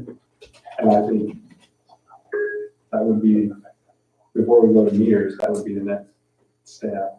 So Rick, it would be from probably 200 north and south to, I think 100, because anything above 100 has parking lots available for the customers. well, there's really no parking on the street there really either, because Yeah, where it's out, I hadn't thought about that, so 100.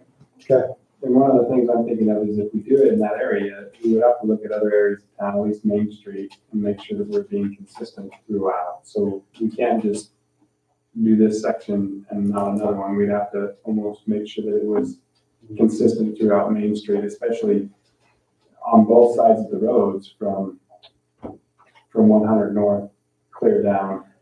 You'd have an ability, well, on the northern end of the east side, there are businesses there that might be affected. We could certainly take a poll of the businesses if that would help and help you decide and see how many of them are in favor of it or not. I'd be for that. I think before we do anything that's gonna affect all of the people, we get all of their opinions.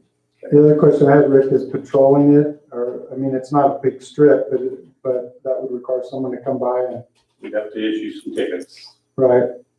So is that gonna be a problem? No, I don't believe so. It's- If you have a 2-hour, who's going to notice that somebody's parked there for more than 2 hours? Yeah, we have to try and, Chalk the tires or something to, I mean, that's what they used to do back in the days. They put chalk on the tire as they come by and Yeah, check. a 9 job or 10 job, I do work 2 hours. So every 2 hours, would you use a different color? Yeah, and they come by and So you check, can tell which- check the chalk. If it's still there after hours, I don't know, I move that Moosenhart be made a meter maid. that's what's always been my aspiration, that's why I was looking for it. That's why I was hoping to deal with it with just a letter and educating them. I like the idea, before we do anything though, I like Vince's idea of checking with the business owners and see if they feel there's a problem and if they would appreciate, want something like that or not. And if, if the majority do, then we could look at that. My concern, of course, is, as I was saying, is patrolling it. And, you'd have to be on it and write license plates or, car description or something and come by 2 hours later, they're still there, issue a ticket. Once you get a few tickets, it's not, usually people then understand and it's not a big deal, but I still think the opportunity to, maybe it's past, but to speak with them and say, look, this is what we will do if we can't get compliance. If you're not going to use your designated parking spot, the next step is we're taking this to council and it will be mandated that you do. So you can either comply willingly or you can be made to by, being ticketed and making it a law or an ordinance in our city. I dislike creating more and more ordinances if we can fix the issue without doing that. Right. But if we can't, then we can't. But I don't know. The question is it against the law right now for them to park there for 24 hours? no. So we can't enforce or we can't do anything, as far as I understand, until we actually put some kind of law in place. We can put the law in place and not put the signs up and do what they are saying. Or how about just, you know, if it does come to that point, there's only two businesses that are really affected by it, you put a sign in front of those two businesses for 2-hour parking instead of making it the whole. We could do that. I didn't know if that would be. The other thing we need to look at as Just well. place is- on another. The other thing we need to look at as well is our master plan. Look at that and see what. Well, we've got the Main Street plan too, that's Exactly. Really cool, and they're gonna change all the parking at that point when we do that. But we just need to make sure that whatever changes that we make fit within the future of what we're going to be doing there as well. And then it has, in my mind, it has to be consistent. It would be easier to do two businesses, but that have the complaints. But in my mind, it's gotta be all Main Street in that area or nothing. Now, Well, let us go get a survey of the business owners, and if there are only one or two, and maybe there's another direction we can try. If it's most of them, maybe that's. yeah, sounds good. Any other discussion on that? Thanks, Chief. Yes, thanks. Roosevelt city-owned building discussion. Right. It's a gem. You want me to spearhead this one? Yeah, you put it on the agenda. Yes, I did. Okay, so I don't know when we purchased this building. It was maybe last year or year before, but anyway, I'm gonna see if I can't open up some pictures I here. think us three were the only ones on the Yeah, list. Yeah, at the time. Oh, boy. And we thought it sounded like a great idea.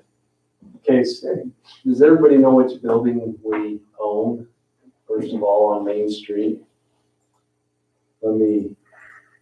Looks like a crack. I'm trying to Oh, start yeah. out good here. It's cracked, all right. Is that the one? Yeah, this is the one. That Moto Day? So That's anyway, like Bahama Mama. yeah. So we purchased it for roughly 100, but we're into it 110,000. And kind of wanted to bring it up as a discussion, what do we want to do with it? Do we want to fix it up, or do we want to just sell it? Do we want to flip it? Anyway, kind of get some ideas. What was the purpose? Has there been any interest in it at all? So that's why it kind of come up. There has been someone contact us and interested in the building. And we went and looked through the building, they went and looked through the building. And that was the first time, I hate to even admit, that I had seen the building.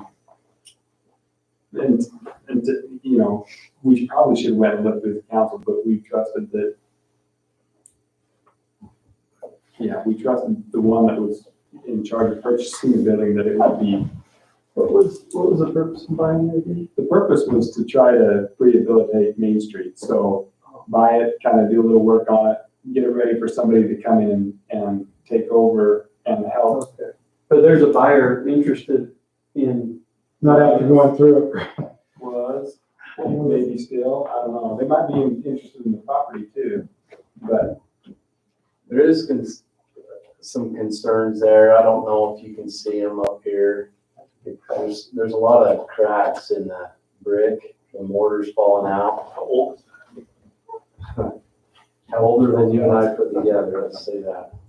I don't know what the age of it is. Probably one of the original buildings on Main Street. Probably. we could get, it would be on the purchase contract. So we could get the.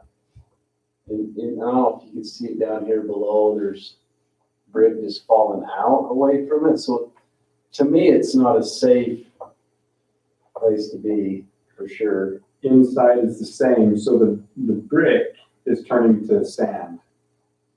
And it's just calling out, and the inside is the same, there's the same type of holes. One of the things that I saw when I went in is the roof had a lot of water damage to it. And so I think with the water, it began to sag or even break the trusses that go across. And so in an attempt, the previous owner put a pillar right in the center of the roof. And now it's bowed in that area. So it's just Mod Podge together. And And I'm not sure, I didn't get in it inside today because I didn't get time. I wanted to, but I wanted to confirm if the trusses went across to this building on the south, which I think it does. Yeah. So they share the same roof. The other concern that I had, when I first went in there with them, and I was looking at it, I thought, as long as the walls are solid, the roof can be redone, the floor can be redone for not a lot of money. I mean, it's gonna cost, but not like, if the walls are bad, you just polish and redo. There's just no, but unfortunately, I saw what Ryan was seeing, and there was cracks and stuff on. Well, I think the property is probably worth $100,000 if we revitalize Main Street, but even with a demo project, basically someone ripped down the whole building. I'm pretty sure it was presented that that building was in disrepair, and the city may be in a better position to direct how that gets updated than if somebody else came and did it. And I think that's why we did it. I mean, the economy has kind of turned since then, and maybe Right. it's not worth as much right now, but Yeah, I didn't, I guess there's different levels of disrepair as well. Well, and I wonder- There's some semi-quick fixes, there's some things that are possible. This looks like a complete, almost just like a demolish and just go down to bare ground. But some of that discussion was about parking too. I don't know how you would get extra parking by taking that out, because it's not very wide, but that was part of the discussion too, is how could we get more parking for our Main Street area? So what are you asking the city council?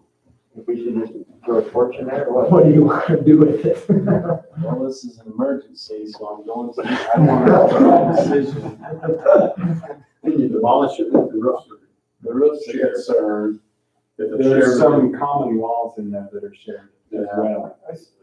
And they're not straight, that's what I mean. So you'll have a wall that is straight, and then you'll have some of it jut in, and some of it go the other direction. So they have some floor space in this area, and we have floor space in that area. And so, What are the options? Rip it down, sell it? Is there any other options besides those two? Could you sell it? Well, the reason why it Rehab is came one up option. is that we had a buyer or a potential buyer. And so we walked them through it. hoping that they would buy it. I guess the question is, go ahead, Ryan, I interrupted. No, go ahead. The only thing I was thinking is, at this point, we're gonna lose money. Any way you look at it. We're either gonna remodel it, or, or redo the whole thing, and it's gonna cost the city quite a bit of money, and then we have a building there that we can sell and at least get a business in to do something. We can try to discount it and sell it to somebody at a discounted rate, hoping that they'll demolish it. It's worth it for them to do all the work and then put something in there that'd be useful. Isn't that kind of the, Yeah, and we don't need a decision tonight by any means, just be thinking about it, and it's out there. If you want, drive by it and look at it and see if you have any thoughts. I mean, I guess we'll just. If we were to demolish it, how much would it affect the other business to the south? Because don't they have shared, you said shared walls, shared floors? Could you do it without affecting them, or would you have to also? you would affect them. I don't think it's anything that you couldn't mitigate. You could straighten the walls out and there'd be some cost there. You could ultimately separate it, I believe, but JR, the other discussion we had was a potential area to put public restrooms. Because it's fairly close to Old Mill Park. That's why I got this back picture still up. Right there, it was brought up that would be turned into a restrooms for well, in the park. previous city manager had talked about that and even making it a museum or something. My personal feeling is that is prime time Highway 40 real estate. I hate to sit, I'm just gonna be completely honest. I don't really like Old Mill Park where it's at, because that was prime time real estate. It could have been a business, a commercial business that would have brought revenue to the city. Now, it's something that we maintain and keep. To take another piece of property out of Main Street and then put bathrooms there, there's no potential for tax revenue in the future. So, but I'm not saying that we can't. Those are my personal feelings. I'm just sharing those with everyone. My personal feeling is to do whatever we can to make it so whatever investment we do make there is somehow capturable in the future. Whether it's getting it ready for another business to come in and it's easier for them to build something and have a commercial presence there so that we're recouping sales tax, or or we do that, we invest more of the taxpayers' money to get it to the point where somebody could move in and do the same thing. So at this I point, mean, that was part of what we talked about also. yeah, These were all options. it was. I just didn't, I don't think, at least not myself, I'm speaking. Didn't of myself, realize. I didn't realize the extent of how bad that was. Well, I think we traded the cow for some beans that won't grow. I say get rid of it. Those are magic If it's- beans. Yeah, if we could sell it for more than we're in on it, So No way. sell it for less. you don't think we ever could? Well, I know not right now, but like, Oh, so we're not, so we're looking, can we just let it sit for a few years? Is that a bad idea right now? oh, I don't know. I don't know. I know it Falling doesn't. apart, I'd be worried about it falling in more disrepair. I don't like the idea of spending any money to fix a building that looks like that. No, I don't, I agree with you. I'd rather see it torn down and But it's gonna cost to be torn down. I understand that. And that's what I'm saying. I agree with probably tearing it down. I'm just saying, whatever we do is going to cost money unless. Okay, so I look at it and we have a financial guy here. So we've invested it's already been said, so we've invested 110,000 in the building. We can discount the sale of it and hopefully someone will buy it and take care of the headache at a discounted price, and then we lose whatever amount of money. If we go ahead and demolish it, we're gonna spend 110 plus whatever the cost to demolish it is, so we're gonna lose that amount of money. So I think what we probably ought to do is figure out and we probably ought to do it in closed session, so we're not telling the public what we will or won't take for the building. But what we probably ought to do is look at it and say, how much is it gonna cost to demolish? How much will somebody buy it if we discount it? And whatever the least liability to the citizens is, that's what we do. That would be my suggestion. I agree with that. I think it also becomes a liability if you hang on to it for a long time. You know, somebody could break in and become hurt, and then like Councilman Buzenbark said, I might say, oh, look, large dollar amount in city, so. That's why I said our insurance is terrible. They don't pay nothing. I apologize if we can go off the subject for a minute, but it's related. There's a house in my neighborhood that got someone torched over there in the Wendell Lane area that's just sitting there and there's kids going in it. Does the city, and I'm just asking because I don't know, does the city do anything? Like, do we condemn buildings? Do we? Yeah, that's actually on the list. There's a certain time frame that it has to be. Right, and Rick and his crew's been on that one. There's actually two others, there's three total. Is there? I just know one in my neighborhood because they had to arrest the guy and anyway, burn the house. Nice house, but it's not anymore. It's pretty sad. It's charred on the front and my neighbor just mentioned he'd seen kids in there and that was my concern is, seeing kids in there, but I didn't know I just didn't know what the requirements were, so I thought I'd ask. I'll follow up on it, I'll still. Thanks for that. If I can interject really quickly, because I have a prior commitment, I'll stay as long as I have to. But I am up against a wall. So on the road on Main Street city owned, I guess what we can do is just, let's look and see, maybe we can get a bid on demolishing. And then we can identify what the bottom dollar is that we're willing to take for it, see what the liability is for both, and then. Was the person that was interested still interested? They may be, but now that Not in what. Not in what we were. Right. No. Because they're seeing dollar signs having demolished or a lot of repair or Right. something, so I could see that. They're interested in the property now, not the building so much, but they know it's gonna be a lot of work. And I advised them when they looked at it, I said, my advice to you would be to get a contractor and maybe even have another professional like an engineer come and look at it and see what extent it would be to get it back to, and then make your offer based on that. Whether or not they come back is to be seen. So I think that's, I don't know, they may be interested in it still, but it would be highly discounted. I like the idea of finding out what it would cost. I like that. So we'll just bring it up in the next, in a future meeting. Okay. Purchase orders went around. Any questions on those? No. Would entertain a motion. Move to approve. I'll second it. Okay, motion by Councilman White and second by Councilman Busenbark. All in favor? Any reports from standing committees?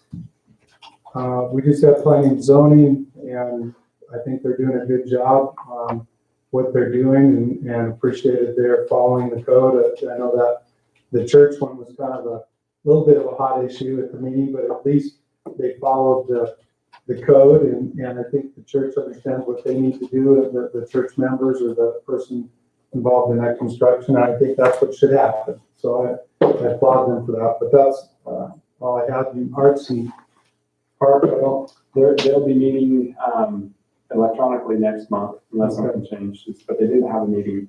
Did we ever get anything on Missoula? No, and in fact, we'll have to find out I would be if they're even going to, technically right now they can't even do it. right, and we're getting to the point where we kind of need to make a decision one way or another, I think. I don't know. I mean, we still have a little bit of time, but I think at some point we just have to say yes or no. Well, I think that the answer is already yes for this year. No, but I don't know that we can hold it with the situation we're in, is what I'm saying, because we can't be in groups. So I'm thinking we get up against it, I think we're gonna have to make a decision one way or another. And I think it's no, based on where we're at right now. So I understand what you're saying, it's yes, because we've already decided. The money's there, designated, so if they end up doing it, the money's there, if they end up not. But ultimately, that will be dictated by mainly whatever the governor decides. So, Who's in charge of the golf? Is that fall under parks? no, that's a separate entity. Ryan, What was his question? who's in charge of the golf? Who's in charge of the golf Yeah, on, I had an angry old man come and talk to me about the assistant golf pro being let go, and I didn't know what the situation was. an angry old man? Yeah, The golf pro was let go? The his assistant. assistant. Oh, yeah, I knew about that. We talked about that. It wasn't let go, it was just a change of position where we needed, so years prior, we had the assistant actually out for the super greenskeeper. And I just put it back to where it was because the golf course has been struggling. And we've been paying for two full-time employees all winter to be in the pro shop. So do you understand? So before, the full-time employees were the ones out repairing the lawnmowers and getting ready for the next year. So there was a reason to keep a full-time employee where those employees weren't being kept. And then the full-time position went to an assistant golf pro that didn't have many responsibilities for the winter time. And so, yeah.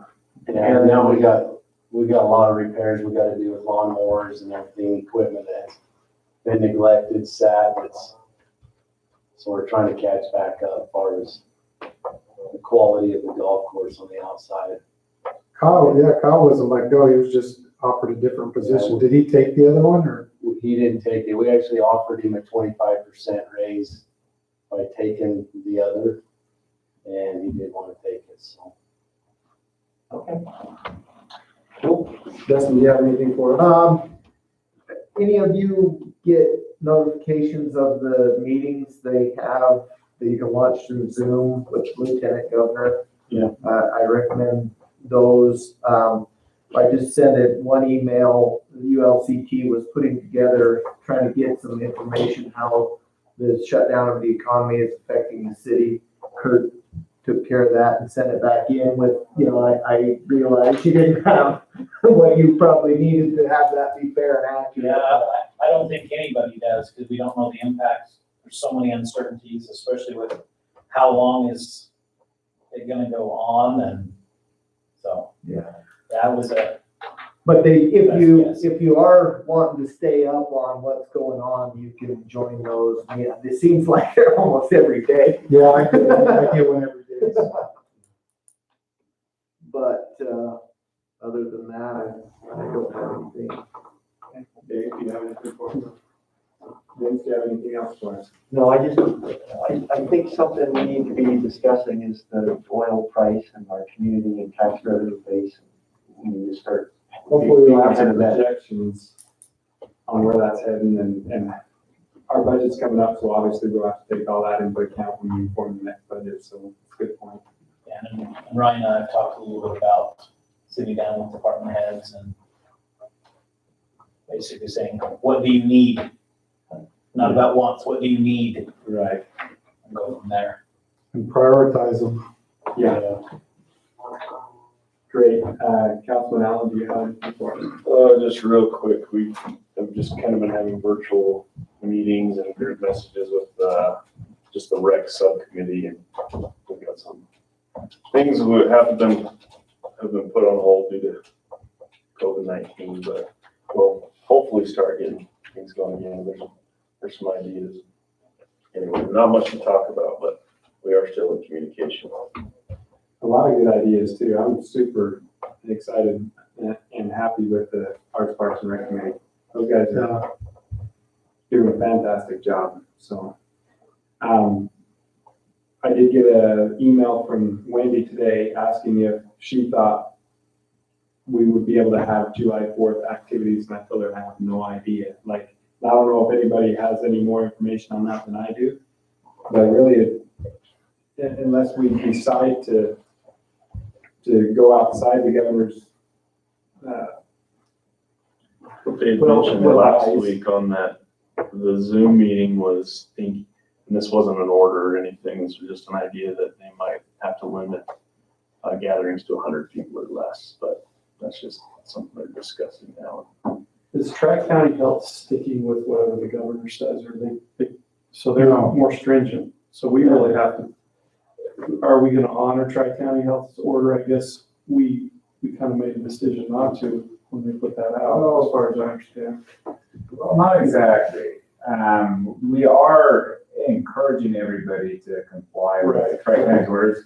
We just made it known that we don't think that we could successfully prosecute anybody Okay. under that. But we are, what I was suggesting, I mean, you guys can change, so I'm not trying to tell you what to do. But what I was suggesting is that we take a position that we are fully supporting Tri-County and what they're suggesting, that everything that we ask people to do would be voluntary on their part, not forced. yeah, okay. And I think there was another, I don't know, revision to that was sent out just recently. Right. And I don't know, I tried to find it on Tri-County's website, but I did see it in UD Media. And it had mentioned, one of the first things that it mentioned is the enforcing that with Class B misdemeanor. And that really, I have heard more about that since that, the more recent revision came out than I heard about anything done in the past. And I think that's really got people frustrated. And so I think our position on that is we do, and I respond to people this way, if the precautions that are advised by Tri-County and the governor in the state is to help us and assist us, and we should look for ways to protect ourselves and one another voluntarily. It's just natural and normal to do that. So I've seen even people go the other way when it's been mandated or punishable, but they don't. They're like, I'm not doing anything. So it's been kind of counterproductive But I do feel like the precautions that have been spelled out are good. It's just, we hope people are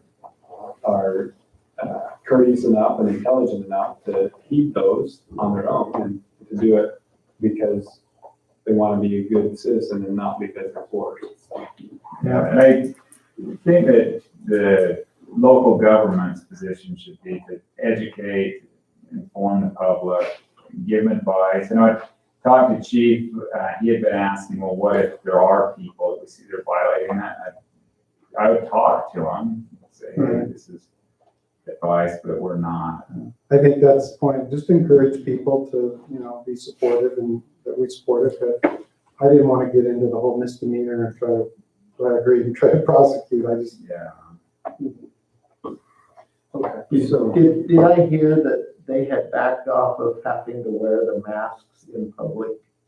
to some extent, yes, they still recommend it, and I think they're requiring it, or asking that employers require their employees to do it, but like at the grocery stores and stuff, but not If you're just going to the if store. you're just going in for yourself or whatever, they're not requiring it, they're just recommending it. I know the junior high is asking their teachers if they come in to wear a mask. Yeah, and I know the Centennial had a meeting and they asked their, So I'm sure that's coming down from at least the district, that they're asking those going in the building to kind of follow the tri-county.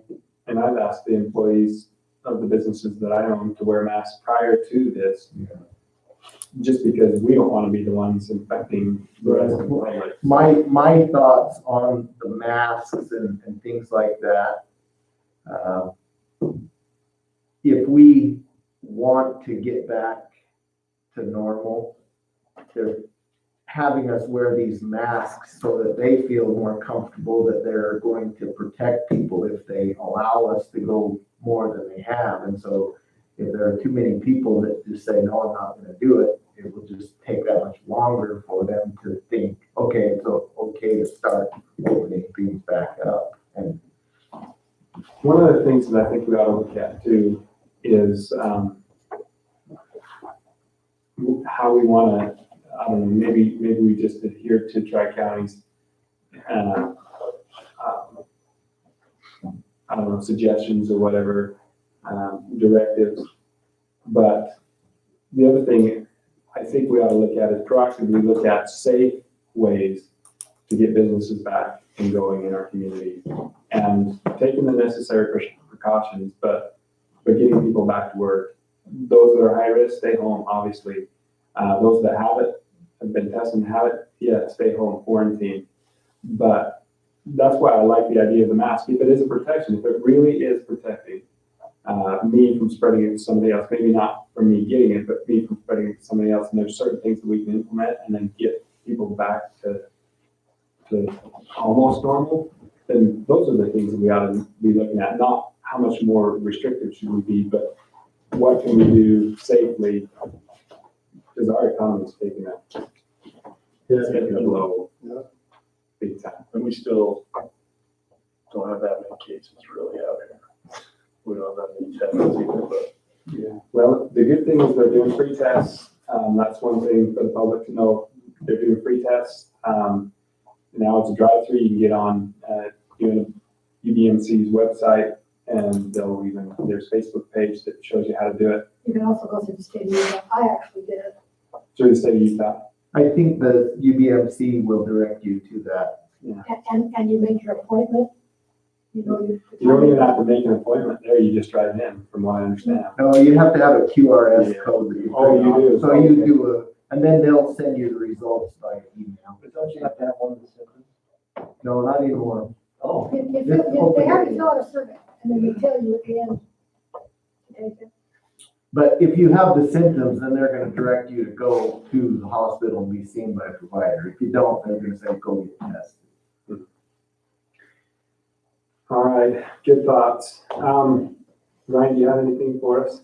I just wanted to update on a few things, just so you're aware. On a positive note, we got projects going.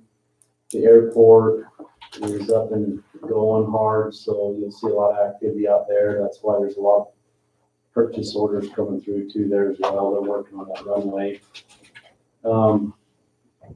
Fifth East sidewalk project has started this week, so you're gonna see some activity on Fifth East.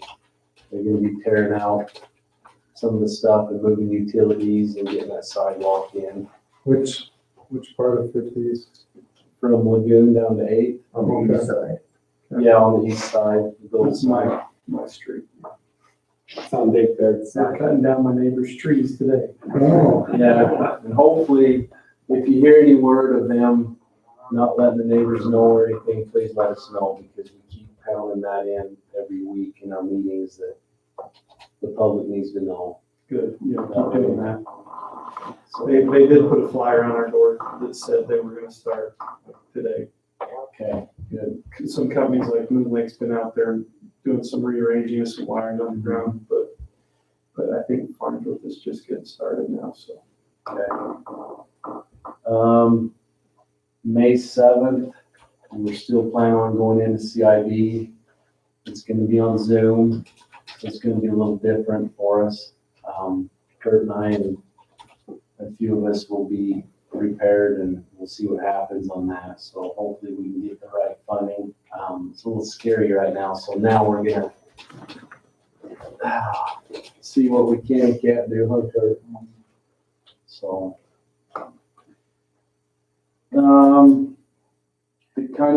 And secondary water is on. I keep getting texts every day, all day long. Is it on? And it is on. So I don't know if you guys get asked, but. I did. I got a text from somebody wanting to know, and I said, check with the city. I don't know. Yeah, So, call the city, ask it's a them. popular hot item right now. Mhm. And then updates with COVID, and I'll kind of go through what we're doing now, and if there's things, then I'll ask. So the golf course obviously is still open. We've got the doors closed here till May 1st. Didn't know if we just play it by ear. I mean, we're talking one more week and a half. I would Extend that, or? I would say extend it personally, just because I know the governor closed the schools for another month, and, I mean, you have quite a bit of traffic here when you have the doors open, for a lot of people in and out. Well, we can, yeah. I mean, it depends on the day. It helps having court kind of closed up a little bit too. That's helped a ton. I would think with, we lose 3 or 4 people in here for illness, it's really gonna have a huge impact. So I'd be more cautious than not. I agree. We're already shorthanded. Yeah, I would say at least till the end of May follow the guidelines that the governor for the schools, and just, they close the rest of the school year, so. Okay. And just for the city building, we've got the golf course open. Right. Golf course is open. The aquatic center, we followed Tri-County. We're only open for fitness and therapy type stuff. So it is open for fitness right now. It will be probably tomorrow or the next. Edwin needs to let me know. It'll be when this- limited to how many. Usually there's only 3 or 4 people there. Right, Well, there might be a whole bunch. But my daughter swims but no open swim. twice, 3 times a week. So anyway, your thoughts for May, maybe closed? We can still, I'll still communicate, but look at the mayor on that too. Yeah, I would still, to me, the pool would be like the schools. You got a whole bunch of people together. I would just say, I'm not too concerned about, well, I know Tri-County Health has opened up fitness centers with certain specifics. Pools are very chlorinated, and I think as long as, our pool does a great job. Our pool does a good job wiping down. I know before they closed down, they were going through the whole building, wiping down handles, cleaning things.